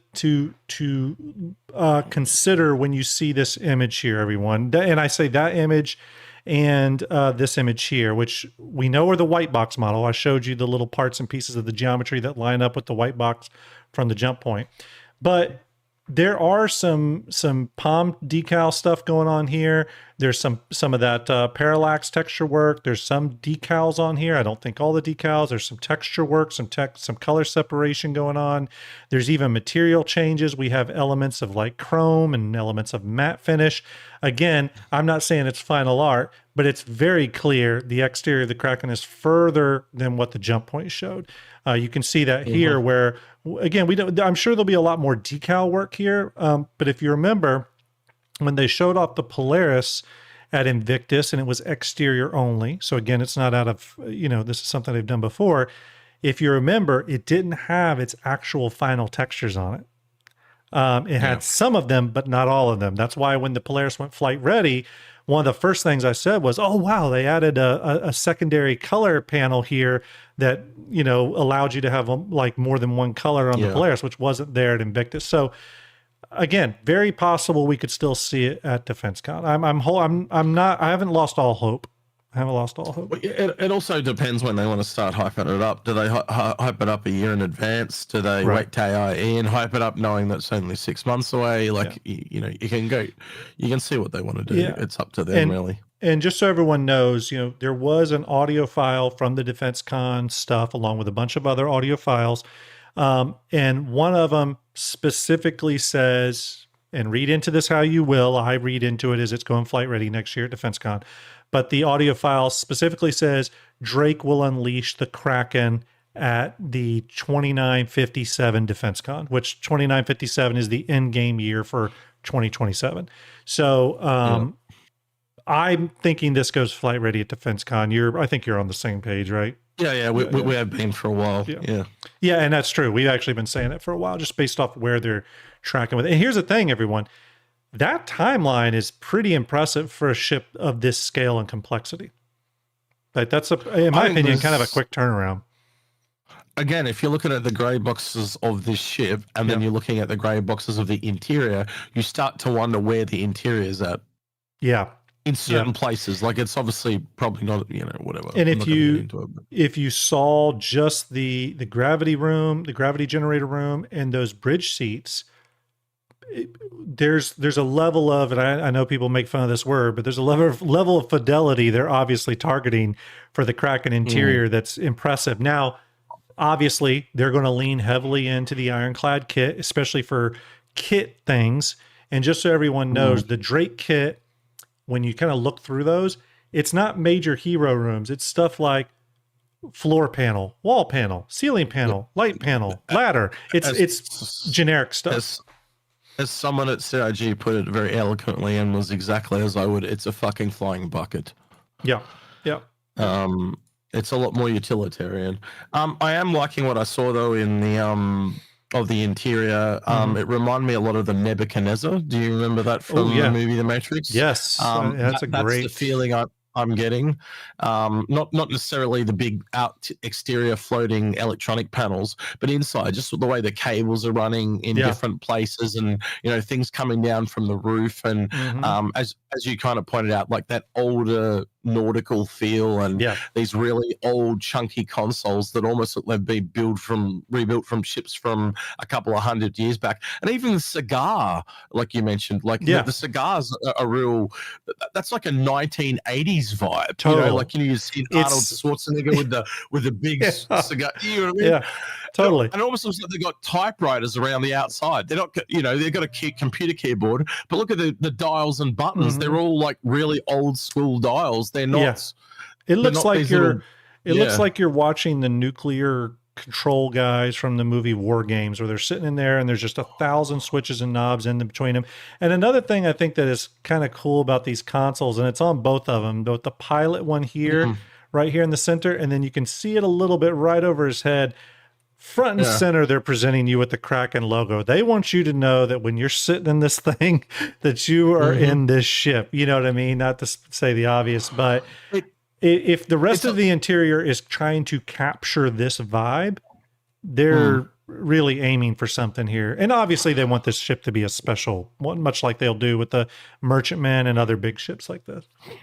Yeah, well, I kind of makes me think of the rocket launches that we've seen, in real life at the moment. Like, this is like Apollo 11, where it had all the old school dials and stuff. Yeah. And the latest SpaceX one that flew up, the Dragon capsule, it just had two touchscreen TV monitors. Yeah. And they were just touching everything on the screen. So like all those dials and shit have just all been trimmed down. And that's kind of more what you got with the RSI, right? It was like real minimalistic. And then Aegis was probably just a slightly little bit of a step back from that. But, you know, it kind of shows where these guys are. They're at the low tech entry level. 100%. I just sincerely hope CIG stays with this or something close to this and doesn't dumb it down. Not dumb it down, but like try to high tech and simplify it. Because again, and you know this because I've talked to you about this many times. I was so I love the Polaris. I still think it's probably one of the high watermarks for CIG for ships. But man, I wish it had those big chunky consoles. It just makes you feel like you're sitting in a substantial ship. You know. You and I were both disappointed with what happened with the Perseus. Yeah, I wanted it's another ship with a bridge. It does make sense though. They updated the interior of the Perseus to be more in line with like a more modern environment. Right. But it also would be really cool if they, this is a hope, right? And it's not required, but it'd be really cool if you did find an old Perseus that it had the old chunky one. Yeah. And there were two, like there was like a Perseus V1 and a Perseus V2. That would be kind of cool if they ever had time. Go back and make some of their ships feel like if this ship has existed for 500 years, well then give me one that was 500 years ago. Yeah. All right, another question here. Keep It Secret says, will the Kraken have missile battery turrets with anti-aircraft turrets M2C? Essentially what I think you're asking here though is the Kraken going to come equipped with any sort of missile batteries? Other than being able to put the pepper box missile PDCs on here, the Kraken was never concepted to have missiles in any way. Could they change that? It's possible. I think we'd be speculating. Well, here's what we do know, though. We do know that they are paying. CIG even said that the turrets are a hero element of the ship. So I imagine CIG's probably done a complete run through of the armaments for this ship. And I actually expect the most changes there. So I could see it getting at least one missile battery. I think there's other elements when it comes to capital ships about defense too, like especially like the Kraken and Endeavour. We've talked at length about like the Nautilus dropping those Sentry turrets, but also by the same element with base building come along.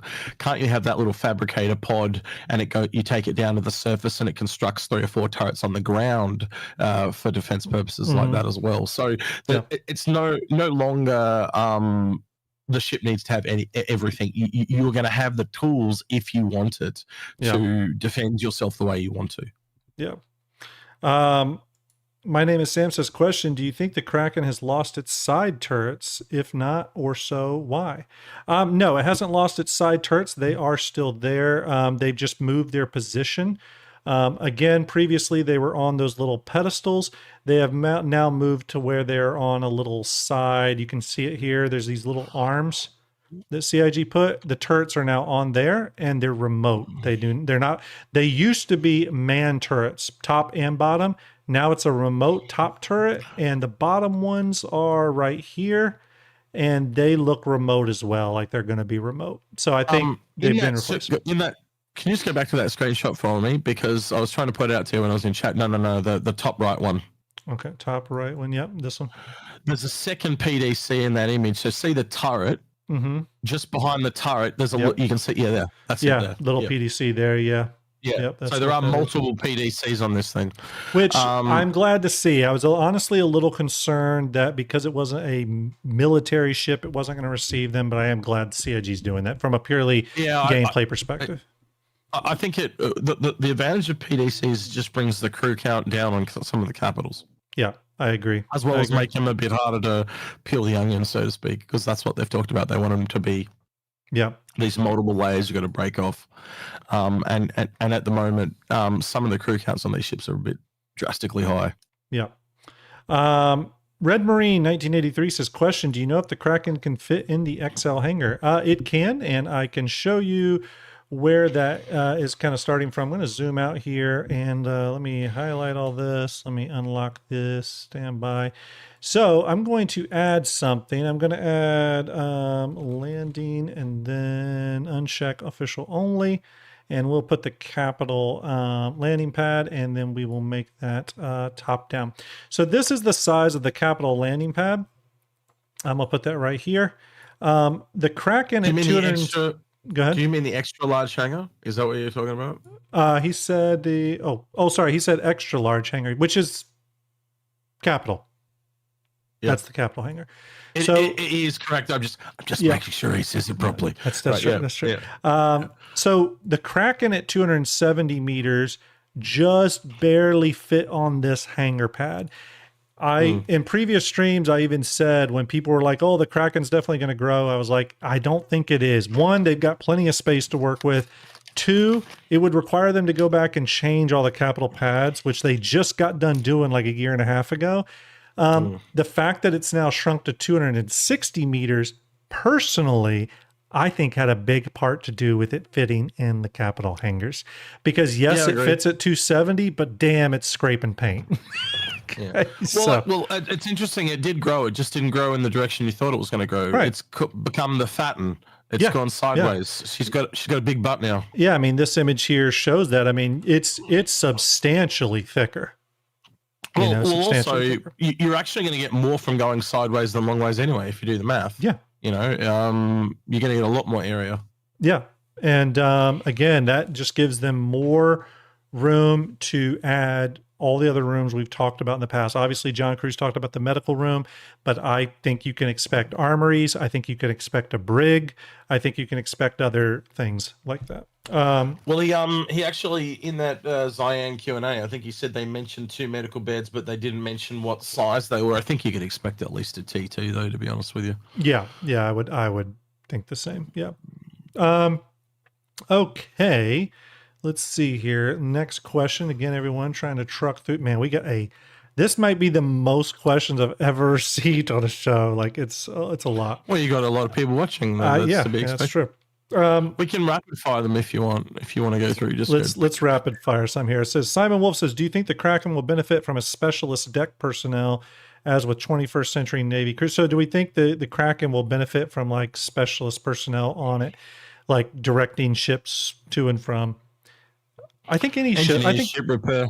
Yeah, I think any basically. ship would benefit from those type of people. Yeah. To be honest with you, Idris, etc. Citizen Ninja says, "Is name reservation available for the Kraken in our account hangars or not yet activated?" No, Not yet activated. Yeah, it hasn't been turned on. If they intend for us to do that, it hasn't been turned on yet. Sergeant Perry says, "Thoughts on the Kraken shrinking a bit?" Totally fine with it, because I think it actually has grown internally from a volume standpoint. If you looked at the volume, I'd agree. It's definitely growing. It's a not bigger shrunk. ship. I'm actually anticipating the cargo increasing on this ship as well. It actually makes it more look like, I do too, but it also makes it look more like an aircraft carrier when it's wider, to be honest, not when it's longer. Yep, 100%. A Little bit more. they're going for. I was a little split on it losing these top antenna. I know that's such a weird little thing, but I kind of like that. I've gotten used to it being kind of flat top now. It does change the silhouette a bit. I actually prefer the side-on silhouette with the aerials, but I also wonder if that affects how it lands in the hangar. I didn't even think of that. Like, is there a height restriction? So we might need to go look at that when you've got some time, because it might be a height restriction. There could be, yeah. Cynic Fenrir says, question, do you think they added a brig to the Kraken? There's been one on Polaris and Idris. Seems fitting. Yeah, I would think so, because I think that there's probably some orgs out there that want to use the Kraken as their bounty hunting processing vehicle ship. You know what I mean? Where the smaller bounty hunting ships land on here, process prisoners or whatever. So yeah, I could see that. I could see it as a possibility, but I wouldn't say it's a given. Yeah, it really depends on role and gameplay, but a possibility, yes. Yeah. Simon Wolf says, does the new information mean the hope of a through elevator from the hold to the deck has gone? You mean the tram? Hell no, they're not taking my tram. No, it sounds like he's saying that, does the new information mean that hope of an elevator that goes from the flight deck down to either the air car or the cargo hold? Here's the thing. I think that has to happen. I think that's probably the number one reason. If you look at this side by side, you see how under the flight deck on the cinematic model, it was just empty space. Suddenly we got this big chunky piece of geometry. I think that holds the elevators that go from the flight deck down, at least down and over to either the air car or maybe straight to the hull, but probably to the air car. The smaller pads back in you correct me if I'm not, what I'm about to say is wrong here, but this is from my memory. The smaller pads, so the 4 on the side, they literally went straight into the tram. Like the tram had a railing there, so it could literally stop and they could just drop the stuff straight off. Yeah. So realistically, if they just had some kind of stairs that went down from the medium pads to the tram, you could kind of do the same thing without the need for the elevator. Yeah. Technically speaking. One thing I will say, you just kind of mentioned stairs. One thing I do hope they add that is not on the white box that I saw is I was hoping that they would add stairs or a ladder where a player could get from the medium deck down to one of the smaller decks or all of them. I think a little walkway to get down there without having to go back interior of the ship and get over there would be kind of nice. Okay, more questions here. Good questions, everyone. These are great. Project Gnome says, question, how many days are you going to take off work to fly around the Kraken? At least a week. I'm probably going to take off a week of work when it comes out. I'm just going to fly, and I'm going to fly it around solo specifically to irritate people in the verse. I'm just gonna go all out to annoy you for that entire week and take out your Kraken as many times as I can. Yeah.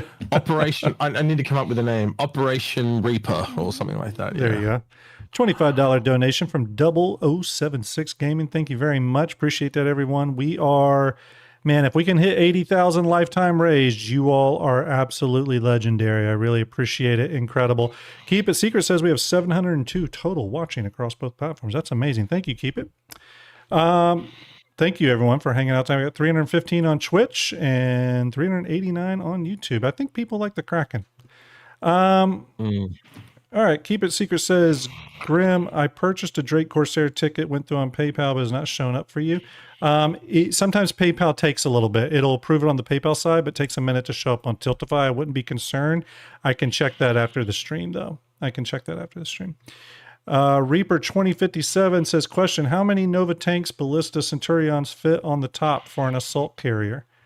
Too many. A lot. Many. Yeah, a lot. It depends on how big the pads end up being, but you could probably fit a ton of them up there. If you can go through the trouble of getting them all up there, you can probably fit a ton up there.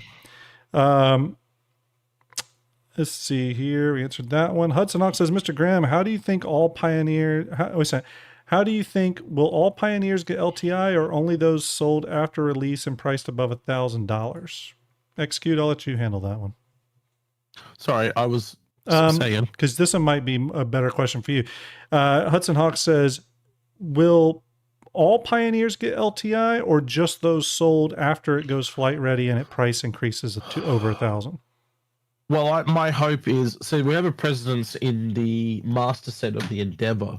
The master set of the Endeavor was $950. They added a second biopod and it put it up to like 1,100. And when that happened, retroactively, all master sets, even ones that had like 6 months insurance, went to lifetime insurance. Now, I am gambling on that fact with my Pioneer. My Pioneer only has 6 months insurance, and I got it for like, what, $850 or something. Yeah. But if you look at what happened to the Polaris, now the Polaris is the ship that probably jumped the most of any ship in percentage. He went up 30%.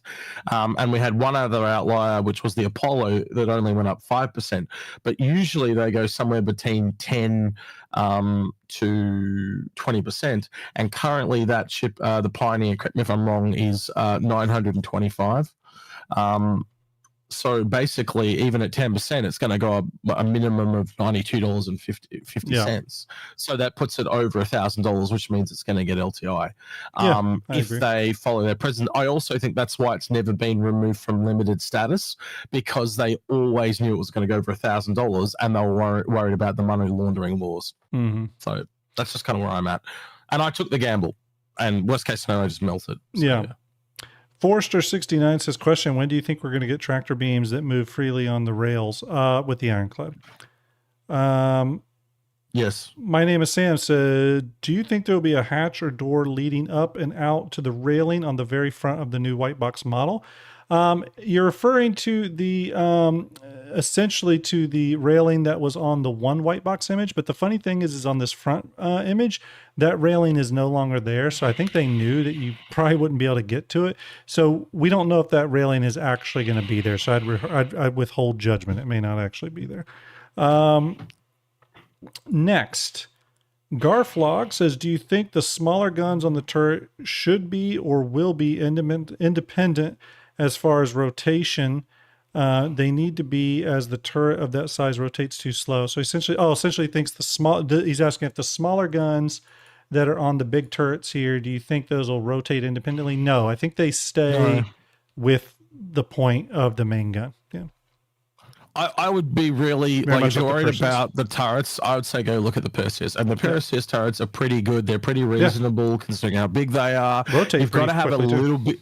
Yeah, you got to have a bit of gameplay restriction though, right? And again, there's essentially a size 8 and then a size 6 or 7 right in front of it. So there are two turrets right next to each other. So you're covering a fair bit of space there. Yeah. And I think you'd be a bit foolish to think that those two turret gunners would not be in communication somehow. Yeah, I'd agree. Next question. My name is Sam asks again, says, do you think the size 8, possibly size 9 is a laser cannon, or do you think it could be a beam weapon? Looks kind of laserish to me. Looks kind of laserish. It's got coils and shit on it. Like, look at the color. Like, if you go back to the image, it's got that coppery color that they've put on some of the bearing weapons. And that they almost look like energy coils. I'd even go as far to say, is it like an e-warfare type weapon? Because it's got coils and shit on it. It almost looks like it's made by Volt. Yeah, it almost does. In a weird way. Especially on the inside. It's got these like ribs that look like they would like fluctuate or whatever. Yeah, I mean, it's a really, really cool looking weapon, by the way. Like massive. Look at the one you just zoomed in on. Massive coils there on that. No, on the right side. Yeah. Look at those massive coils. Yeah, they're huge. Yeah, very big. It almost looks like a Dyson vacuum cleaner, but with copper coils. Yeah. Garflux says, how many PDCs do you think it will have? There's at least, I think, based on the images we got there, you've got one on the bottom and two on the sides. I think it'll have as many as it needs for safe coverage. So you know, I'm thinking, four on the top, 4 on the bottom. I was going to say 12. I was going to estimate 12 PDCs. Yeah, that's why I said at least 8. Yeah, but yeah, I think that's a good. You probably got more than that. Yeah. Again, I'd probably look at things like the Idris for a comparison. Yeah, that's a good point. Social Confused's question: are those tiny pads below the main deck the Dragonfly pads? No, it has been told by John Crew that the Dragonfly bay has moved from the room up top is moved down to a room near the cargo bay, and essentially there's going to be a ramp or something that they can deploy from at that level, so ground level. I'll speak on that for a minute. I think that's a very, very good decision. It made no sense that they were up top like that. It does open that room up to be something else, which is great. And it's kind of interesting because it makes me wonder if for the privateer, if the privateer will now come with the Dragonfly Bay as well, because it's in a completely different part of the ship. You know what I mean? Well, not only that, like you can again look at the image you got up there. The cockpit area or the bridge has got fatter as well. Yeah. So they've put more shit up there, not less. Yeah. So whatever they've added something. Yeah. Socially Confused says, okay, well, actually answer that one. Steve Martin says, so Kraken outguns the Idris now, no kits. No, I mean, the Idris still has a size 10 railgun or a size 10 laser beam. That's pilot controlled, I want to point out. I still think is ridiculous. That's and it's got controlled. more turrets. And it's got more turrets overall. Yeah, and it's going to be heavily more armored than the Kraken. That's been confirmed. So it's probably going to be balanced. But I'll say this thing in that Zion thing, they confirmed armor is going to be physicalized. I mean, I've been saying it for years. What if they made it physicalized and they've confirmed it for the first time ever? Yeah. And I'll say this, though. Yes, the Kraken I don't think is going to be as armored as the Idris, of course. But agreed. Remember, it's a huge capital ship. So the only ship the Kraken needs to worry about is like Perseus and up. You know what I mean? And I think that's going to be the case for the Idris as well. You know, I'd almost say you that know. Kraken's offense doesn't really come from its turrets, but its ships on the pads. Yeah, I agree. Like, because essentially, yes, you've got all this armor and that on the Idris, but it's only got 3 ships internally. Yeah. This thing has got essentially got, what's that, 6, Yeah. and 2 of them are medium. Like, that's crazy. And you can there's 2 other big factors with this. You can deploy the ships faster from a Kraken because the ships can take off at the same time. But even more importantly than that, with repair, rearm, refuel capabilities coming to ships like this and the Idris now, it can repair, rearm, and refuel much faster than the Idris because the ships can land independently from all different directions and get that service and take off without having to wait for the flow through of the internal hangar. So, as I've always said, it makes a better carrier, in my opinion. We don't know how the hangars exactly work yet, but you might also have an additional 2 ships in the hangars as well. Yeah. So we have to wait and see that mechanic of the lift and stuff that we've talked about. But I'm assuming at this point they just fly from pad to hangar. There's no real lift. But we'll see. Okay, real quick here, a couple more. My name is Sam says, where do you think the gravity room is located? No telling. Probably back near engineering, but no telling.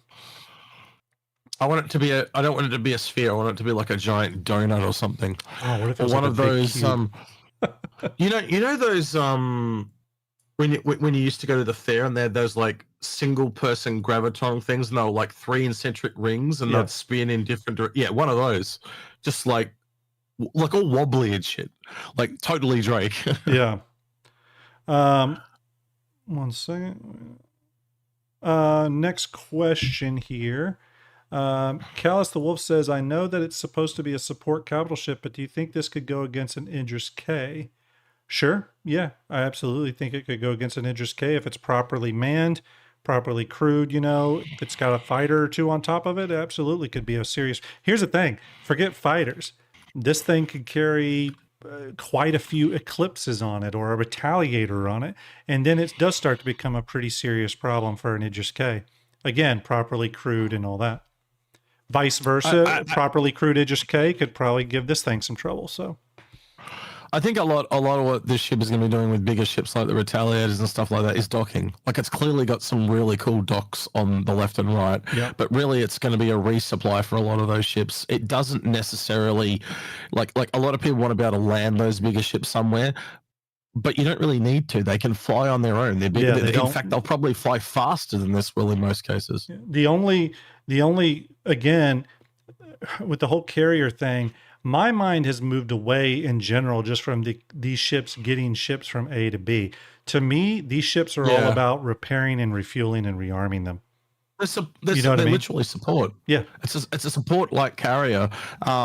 This is going to make it so, like, and again, you have to go look at different design docs, right? Like, but I'll give just one example that I can think of, right? When the Prospector first came out, they said, yeah, it's low quantity, but it can do everything, but you can go straight for the goods. And this is when they were talking about underground surface mining. So obviously this has changed somewhat, right? Yeah. But you could go exactly in and get the high valuable stuff, where the Odin, as an example, he just ate the entire asteroid and did everything, right? Yeah. So if you can tailor to what you're going after, so say you're after a really rare resource, but you want it in quantity, well, then you take out a Kraken with a bunch of prospectors and they all tailor to that really high refined resource. It's essentially an org mothership if you do the math, right? Yeah. If you're after, all right, today, guys, we're going to be building an Odin. We need to go out and give this Janelite. So we're going to go out with these prospectors. But you see where it goes fairly quickly, right? Yeah. It allows you to really tailor to certain things that otherwise you'd be doing an individual single prospector level or single salvation or whatever size of ship you're deciding to take out. Yeah. You know, and also if you are doing, you know, it's not just prospectors. You could obviously go the ship up. I don't know if you quite fit a mole on there, but you know where I'm going, right? Yeah. Like you can take multiple sizes of ships and stuff like that.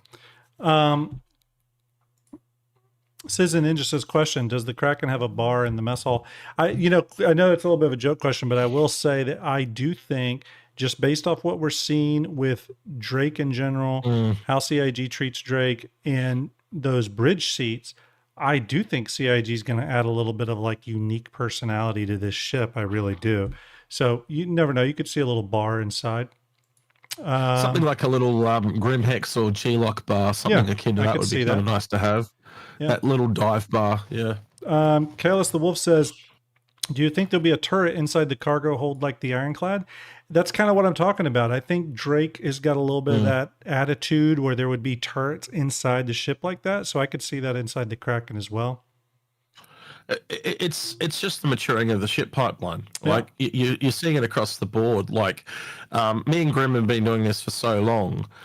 We've seen ships go from a joke to really refined products, right? And I'm sure we're not the only ones that have seen that.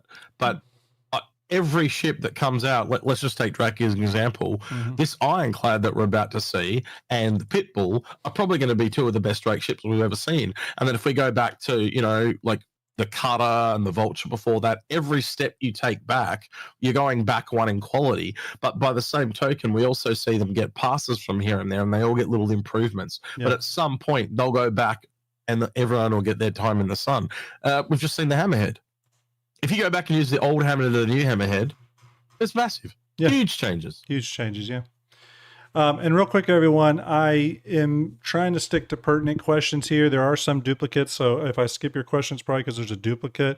We just got a donation, by the way, from $25 one from 0076 Gaming, that was earlier, and a $40 one from BioBlight. Thank you very much. Appreciate that, getting us ever closer to that $80,000 lifetime raised, everyone. Can we get there? I think we can. Thank you very much. I just did a double salute, but you can't see it because I'm on the camera. That's right. My name is Sam says, do you think the Kraken's interior volume is higher than the Idris with and without the internal hangar? It's a good question. I will say this, that the Idris is one of the most like densely laid out ships. I will say the Idris has a lot of hallways. The Kraken most likely will too.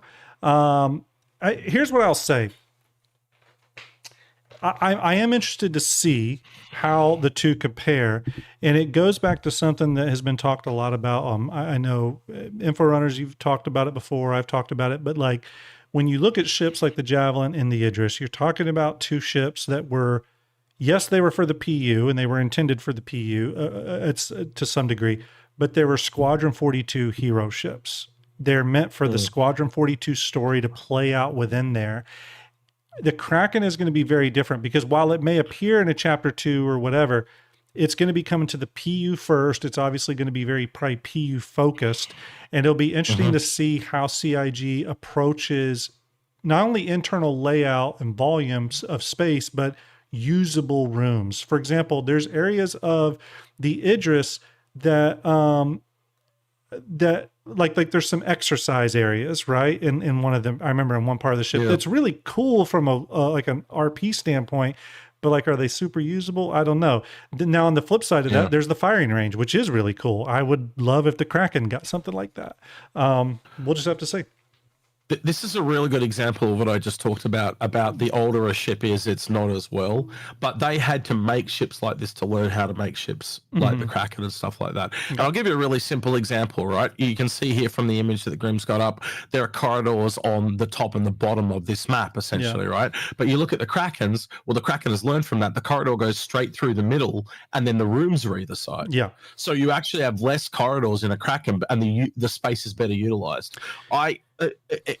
And again, another ship will come along after the Kraken, the Odin, and the Odin will probably learn things from the Kraken. Agreed. So that's just the nature of it. The later a ship comes out, the better it's going to kind of be. And me and Agrid have said that, and I know you've said that too, Grim. Yeah, and it's one thing, if you've been following the PU monthly reports, you've probably all heard a lot CIG say is how much they're working on the flow of the internals, right? Traversal and flows. They said a lot about that in regards to the Ironclad, which is why I'm so excited to see what the interior flow of the Ironclad looks like. Yeah. Yeah, no, agreed. Yeah, so it's a good question. I do think the Kraken is going to have plenty of space inside of it, though. Let's see. It's got a tram Boss. for crying out loud. It does. Like, It how cool is that? has an air car. Yeah. Cross the Boss says, "Will there be an ATC station to coordinate flight ops?" I could see there being a station. It may not have any like real true functionality, but I would love a station that has like a really nice camera that you can watch on a monitor that's focused out and you can see all the flight decks. Would be kind of cool. I don't know if they'll do that, but everyone, I may not get to all the questions tonight, but I'll do another Kraken follow-up episode probably later this week. I'm going to do a Drake episode, by the way. I'm going to cover some Drake stuff on Friday, and we'll probably get to more of these questions. Because there's a lot. I will never get to them all tonight. My name is Sam says, my name is Sam said, do you think the small pads have increased in size as well as the large one? I was looking at the comparison image I sent you, and all pads looked wider. Also, how about the internal hangars? Well, more to metric. They're finally moving towards metrics after all these years. Yeah, I mean, what you can see here, even on this one, is the main deck goes from about right here, where it kind of does this little weird curve over. It goes from about right here and goes to about here. Whereas you see on this one, it starts about the same place, but goes wider. It goes a little further out, so it's probably a little wider. These smaller decks do the same. They kind of go all the way almost to the edge of this nacelle, whereas on here, they end a little bit earlier than that. So yeah, I think the decks in general have gotten a little wider. I don't think that they're bigger decks in terms of supporting bigger ships. I still think they're the extra small pads on the side and then the two medium pads. But from just a real estate standpoint, I think they're a little bigger. Yeah, so they're probably looking to accommodate as many fighters as possible and things like that. And over the years, like since they announced this, maybe there's a few that have just fallen outside the area. I know, for example, I'm trying to think of one ship off the top of my head. The Spirit went up a size class in hangar, and they ended up redoing some of the hangars to fit the Spirit in, because it was really a really tight hole. Yeah. And so I'm assuming there's a few other ships that happened along, and they've just had to make some adjustments to. Yeah. They should have had. I just can't believe they didn't have metrics since the beginning. It's a big oversight. Yeah, but they got there. Another one from Sam says, where are the rest of the landing gears on the white box model side profile? Are they hidden or disabled? I think they're just disabled or not included in that model.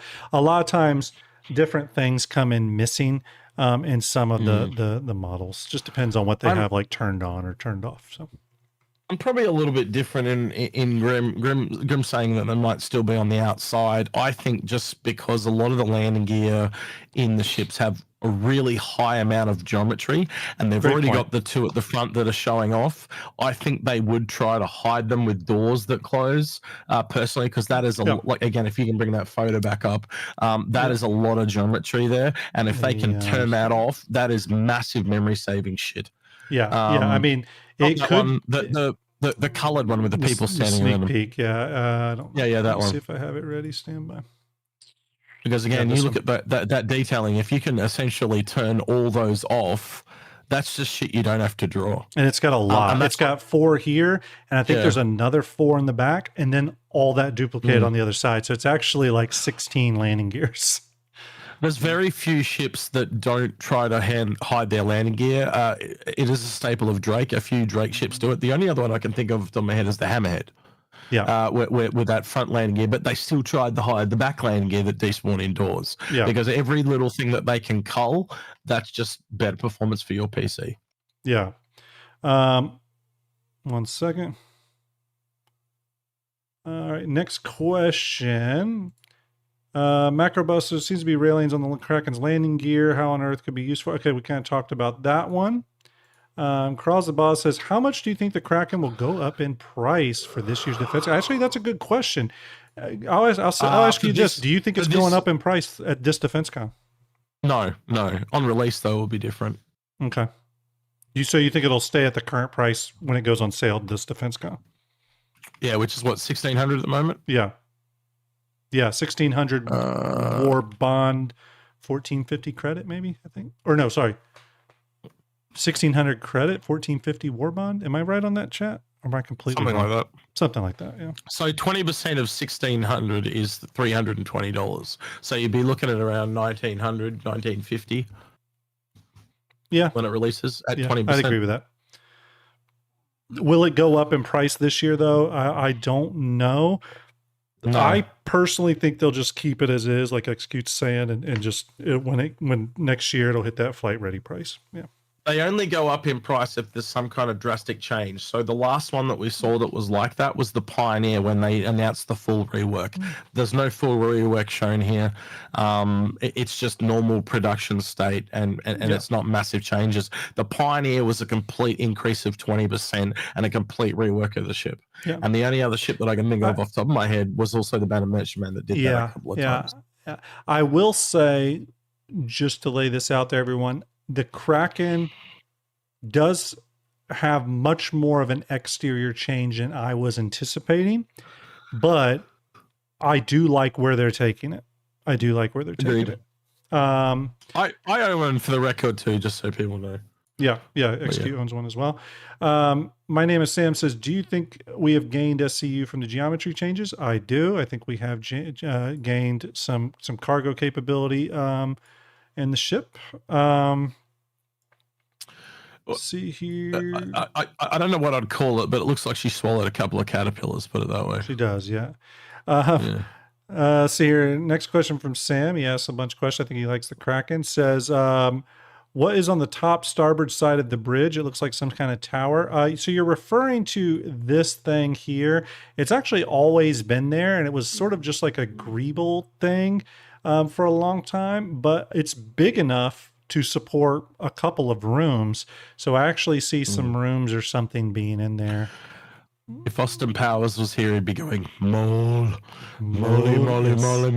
But here's I'll tell you this is one of the things I've always liked about, the Kraken's very asymmetrical in terms of its exterior layout, but I always loved that it had like little bits on either side. I love how, I know a lot of people want symmetry between the decks on left and right, but I actually like that it's the 4 small and the 2 big. Same. And so, Same. I am all for asymmetry. Like you'll remember the original Herald. I brought one of those just because how cool it looked, and then they made it symmetrical, and I melted it straight away. I love asymmetry, and we don't see enough of it in this game because of the Newtonian stuff, and it's really hard to work out. Yeah, we do see a lot of faked asymmetry, like the MSR is a really good example. Corsair. But the cat, but at least they try, right? A lot more with the Corsair. They try a little more. But I just mean the cockpit is along the center line, even though it doesn't look like it is. Yeah. Well, again, like the Ironclad, it just doesn't have any of that compared to the Caterpillar or the Kraken. So it just dropped. Asymmetrized the Ironclad is disappointing to me. I would have liked to be a bit more asymmetrical. But all right, everyone, we're going to get to our giveaway very soon here. Let's get to a few more questions. Let's see here. Okay, these are some duplicates. So here, so do you think it does? Here's one. This one's from Rabbit. Rabbit07 says, question, do you think with the body widening that the devs have added an extra internal hangar? And I have an answer for this. I don't really have an answer. I have a theory on this. And it kind of goes back to what Execute was just saying with the top decks to accommodate more ships. The internal side hangars, while they were always listed as extra small, their layout, because the actual room size was there in the model, their layout really didn't fit a lot of ships. It kind of fit the Buccaneer pretty nicely and a couple of others. And I think that they have been made slightly bigger, but I think they're true to metric extra small now and can fit a wider variety of extra small ships. That's what I think. I was always hopeful in a weird turn of phrase that it could fit 1 medium or 2 smalls. That was kind of where I was wanting it to go. The other thing you got to point out too is I don't like to use the extra small or medium type moniker anymore because they have internal sizing that's different to external sizing. Yeah. And one of the things that's always made it really confusing is the devs will mention something and people will take it as gospel. Yeah. But the problem is the dev has used the internal metric, not the external metric. So I much prefer to use size 0 through to size 6 now, just because that standardizes it. Long story short, There's a few things they could do there. I think it would be a bit excessive. Like I'd love it to be able to put a medium inside and repair a medium, but I think that would be a bloody huge hangar. Yeah. That would be quite big. Mostly beef. like, Re-ask your a quarter of question the in ship? chat. I'll see it. Yeah. Yeah. Next question. Dillman says, "Do you think there will be any external changes with the privateer?" I doubt it. But what I do think is interesting though is whatever is going in the area. Hey, Beg for Mercy. Hope you're doing well, buddy. Whatever's going in the area that the Dragonfly Bay used to be, whatever they put there for the base Kraken, we have to assume maybe won't be in the privateer because it's supposed to be private shops there, unless the interior layout of the privateer has just changed a ton as well, and that room won't be affected. Unless you lose the Dragonfly Bay, and that's where the private rooms are. Right. So they just literally move them. So again, finding out what happens with the privateer will be interesting. But again, I'm like you. I don't think you'll see too many I don't think you'll see any external changes, to be honest. Yeah. It's a completely interior refit. I agree. Mostly Beef says, question, what do you think about the work on the command module or Ironclad or Cat and what that means for real modularity as opposed to the fake like Retaliate? Well, so I read that and I was a little confused what you mean, Mostly Beef. I would say that to me, the command module tech is different. I don't look at that as modularity tech. I look at it as, that's what they call it. They call it command module tech because it's key features, not the fact that it's something that it's features that it hands off, flight controls and stuff. So I look at it as being different than modularity. I think modularity technically is what you're calling the fake Retaliator style. That is modularity. That's how it's going to work with, that's how it's going to work for the Galaxy and many others like that. The command module tech is just a different feature tech that's going to be on the Crucible, on the Endeavor, on the Ironclad, ships like that. And it doesn't really, the modular aspect of the Endeavor has nothing to do with its command module tech, if that makes sense.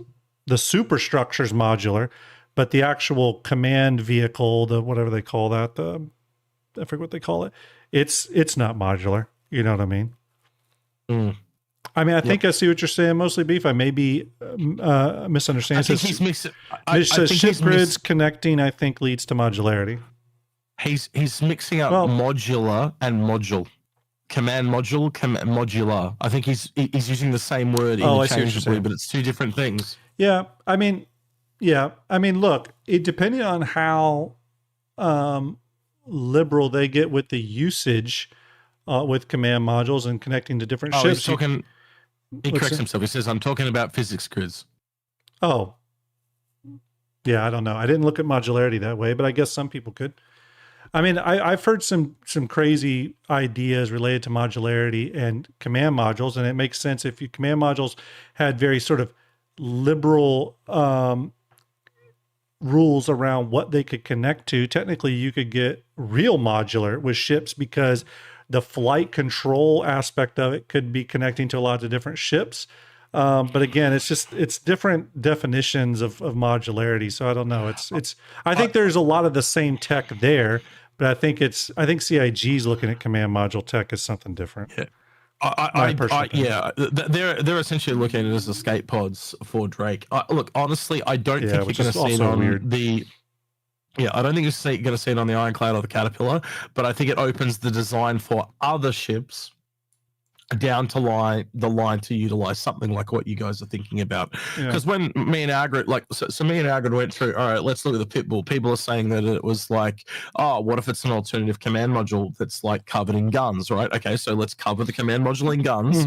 Now you attach it to the Ironclad or you attach it to the Caterpillar, it becomes useless because all the guns are on one side. And if you're a PvP pilot or a pilot in general, you'll just fly on the other side and completely avoid them. So it makes the whole reasoning behind it just worthless. Yeah.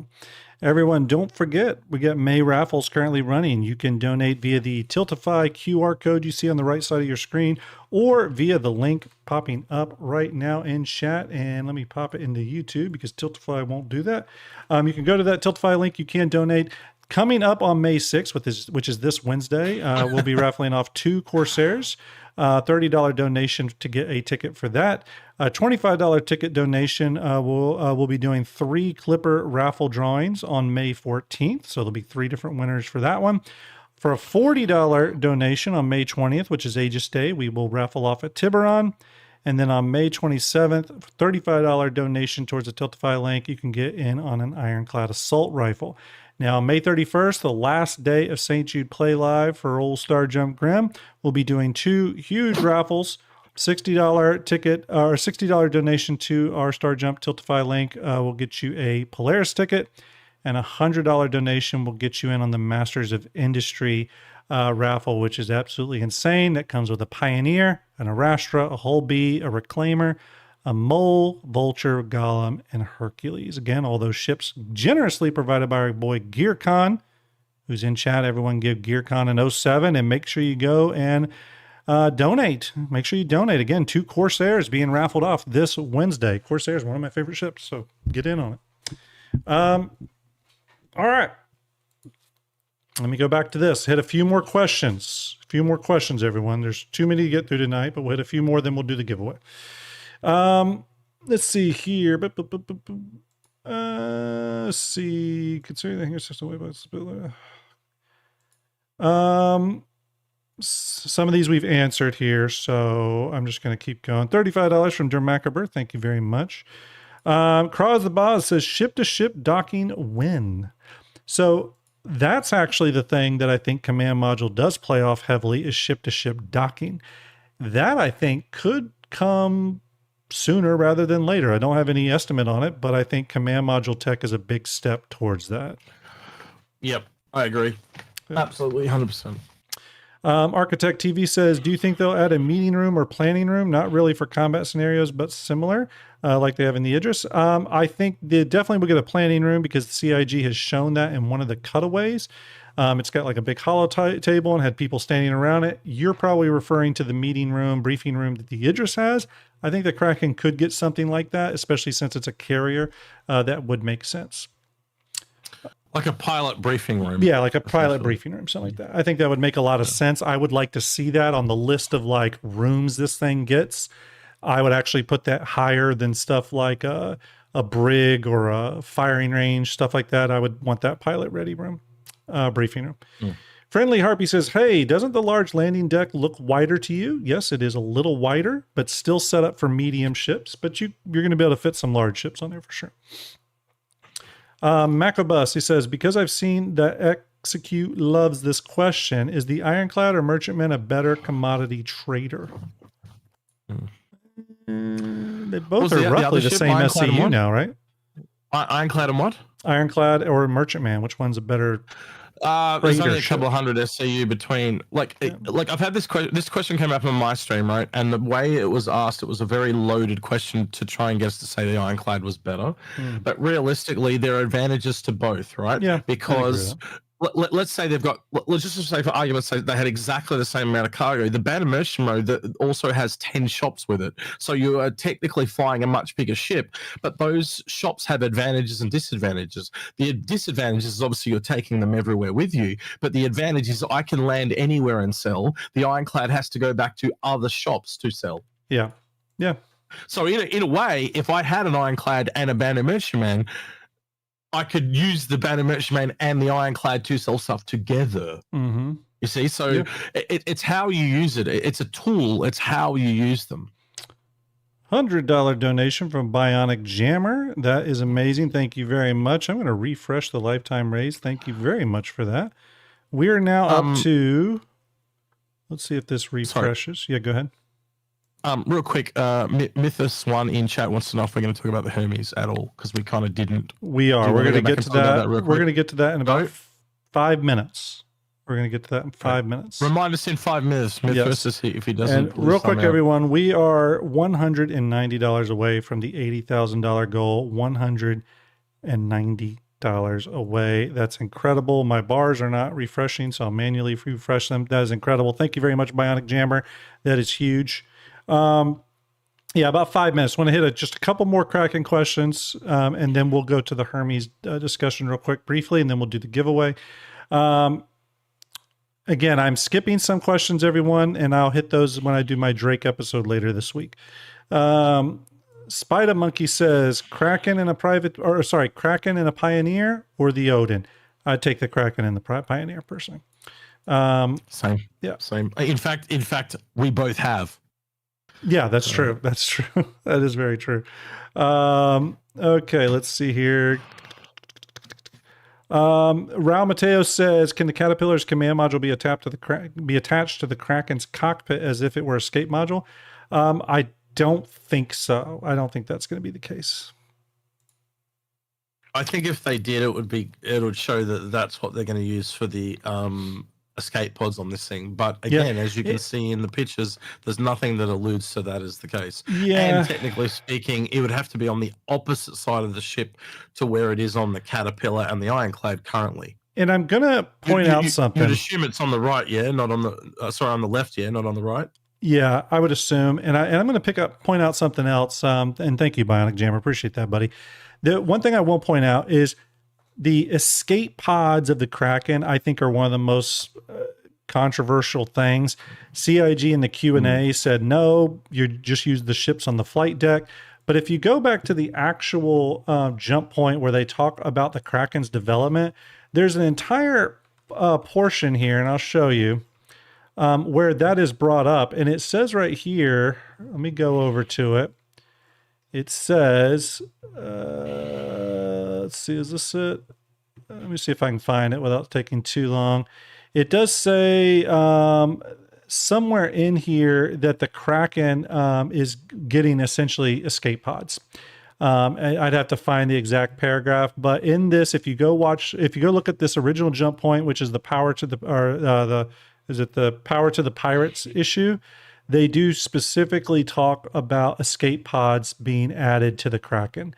I was hoping to find that paragraph. It's in here somewhere, though. I've read this like 50 times at this point, but they go into detail on it and talk about it. So just a heads up. But a few in there that got some Pioneer vibes, just saying. Yeah, I agree. All right, couple more questions, everyone. Couple more questions. Let's see here. Again, if I skip your question tonight, it's because I'll go back to it this week on the Drake episode. Let me grab maybe two more questions here. And by the way, everyone had a lot of follows tonight. I do appreciate it. We just got a $120 donation from the Super Shoe. $120 donation, everyone. Thank you very much, Super Shoe. That's amazing. Everyone, we are now $90 away from 80,000 lifetime. Can we do it? I think we can. You all are amazing. $40 from Axel Darkstar. Thank you very much. Appreciate it. That generosity goes a long way for these sick kids and their families battling cancer. You're all amazing. Okay. I'm going to save the rest of these questions for later this week. There's some duplicates in here, so I'll have to comb through those. All right, let's go to the Hermes discussion really quick. So let me bring that up. And it is, Execute's forcing me to go to It's Reddit. Reddit. It's a dangerous place to go. All right, Yep. so essentially the Hermes got some interior changes. What are your thoughts on this, Execute? Very retro. Very retro, and why do you think they did this? Is there just not enough personality given to this ship when it was released? I mean, was this really necessary? Someone likes poo or chocolate. I don't know. Yeah, was there? I don't know. Brad's not my color of choice. Just put it that way. Oh, okay. Got to pause, everyone. Sorry, just updated now. We've hit $80,030 StarJump lifetime fundraising. Everyone in chat, give yourself an 07. That's incredible. $30 from Nathan BDE. Incredible, everyone. We got some great raffles. Y'all are entering. It's going to be an amazing May. Start tuning in this Wednesday when we start raffling stuff off for May. That's incredible, everyone. $80,030. And actually soon to be. This stuff's not updating tonight. Sometimes it does run into issues. But thank you very much, everyone. That is incredible. I don't know why they made this color change. I actually don't like it. So Yeah, I'm not a fan of brown. So I don't know. Not a huge fan. Did we see if any other? And I agree, Cross the Boz, awesome community, an amazing community. I love you all. I do appreciate it. Is there any other changes coming to the Hermes that we know of? Seems weird that they would just go in and do this. There are 3 images there. If you scroll across, they also removed the word triage. It just says nothing now. Oh, okay. So Yeah, the last image, it just, right. Where it said triage used to say triage on the left there, but now it just says nothing. So it just got some texture love. Yeah. Yeah.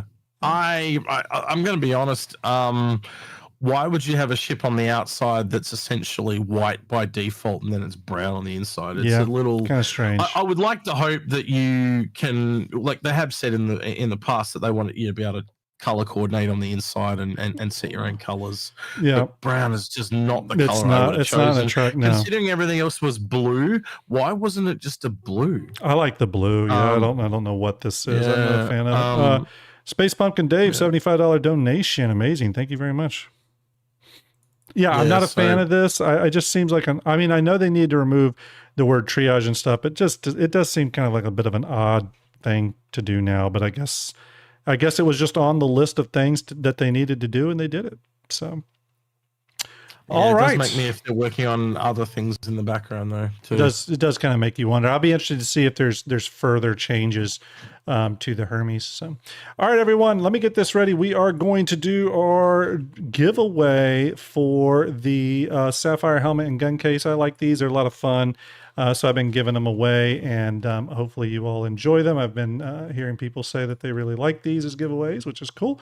All right, I'm going to bring over some windows. First one is we got our random YouTube comment picker. We got to have that. We got stream elements for the Twitch folks, and of course our favorite, the STARJUMP random wheel of names that Execute doesn't think is doozied up enough, but it's going to work for our sake. Okay, hopefully all you YouTube viewers were able to get your comments in. This is my new player guide video. How we do this is we enter a date in for it to pull comments from. So today is May 3rd. We technically started the stream at 5:58 is when I went live, of 5:58 p.m. So it's going to pull a random comment laid after that date. Good luck. Remember, if you win this, you're a semifinalist and your name will go in the random wheel of names, okay? So you're going to pull that now. Good luck. The shark is hunting and the stupid window pops up. And it's Offset Studio. We know him. We love him. He's awesome. Congratulations, Offset. We're putting you in the random wheel of names. Now we go over to the stream elements side of things and we'll refresh here. We got 172 entrants, 1,675 tickets purchased. Good luck to everyone. I'm going to close the giveaway in 5, 4, 3, 2, and 1. Closing the giveaway. And drawing a winner. Good luck, everyone. And it's Anil. Hopefully I'm saying that right. Congratulations. Putting you in the random wheel of names. Taking both of your names. Duplicating a lot because why not? And we will spin now. 5. And remember, if you win, you do need to contact me on Discord, StarJump_Grim. I'll get you confirmed and set up and all that kind of good stuff and get your prize to you. Anyone else that I do owe a prize to, one of these Sapphire helmets, they'll all go out till later tonight. Okay. All right, here we go. Good luck. 5, 4, 3, 2, and 1. Who's it going to be? Who's it going to be? It's Offset.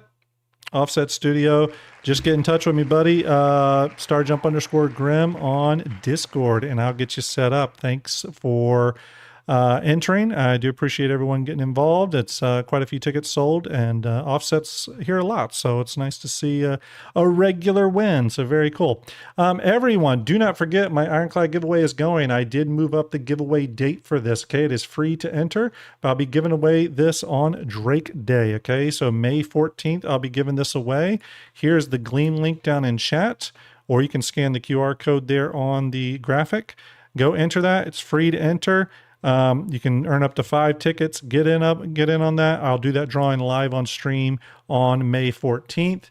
Obviously, do not forget to get involved with the St. Jude raffles. It's greatly appreciated. We've made a ton of money tonight, pushing us past the STARJUMP lifetime raise of $80,180 now. That is just incredible.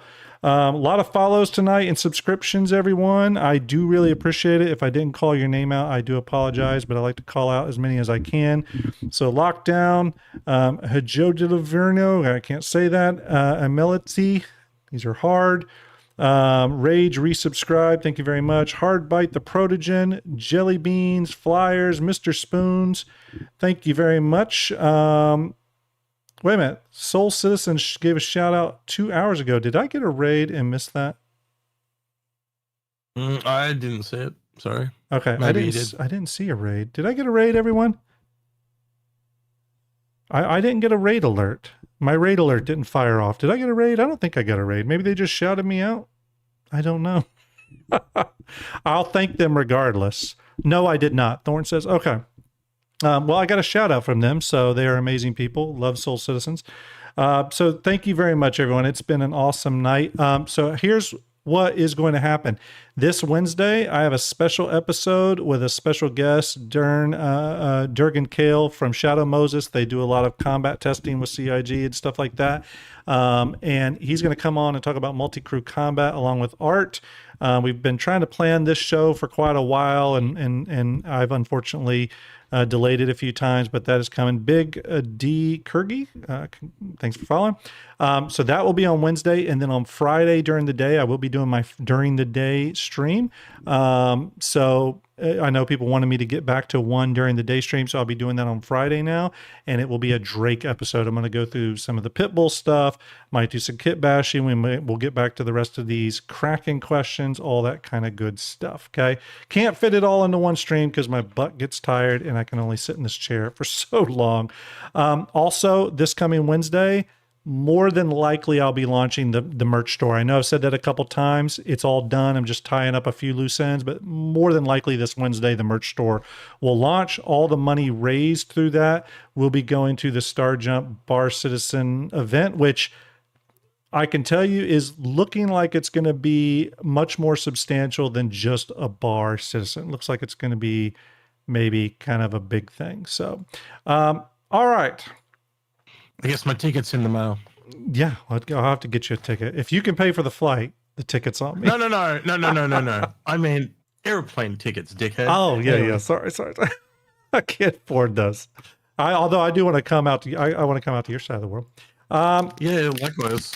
Everyone, I'm going to send you over to TV Liquid. We're going to raid him. Everyone gives TV Liquid a little bit of StarJump love. I do appreciate you all coming out. It's an amazing crowd tonight. I do appreciate it.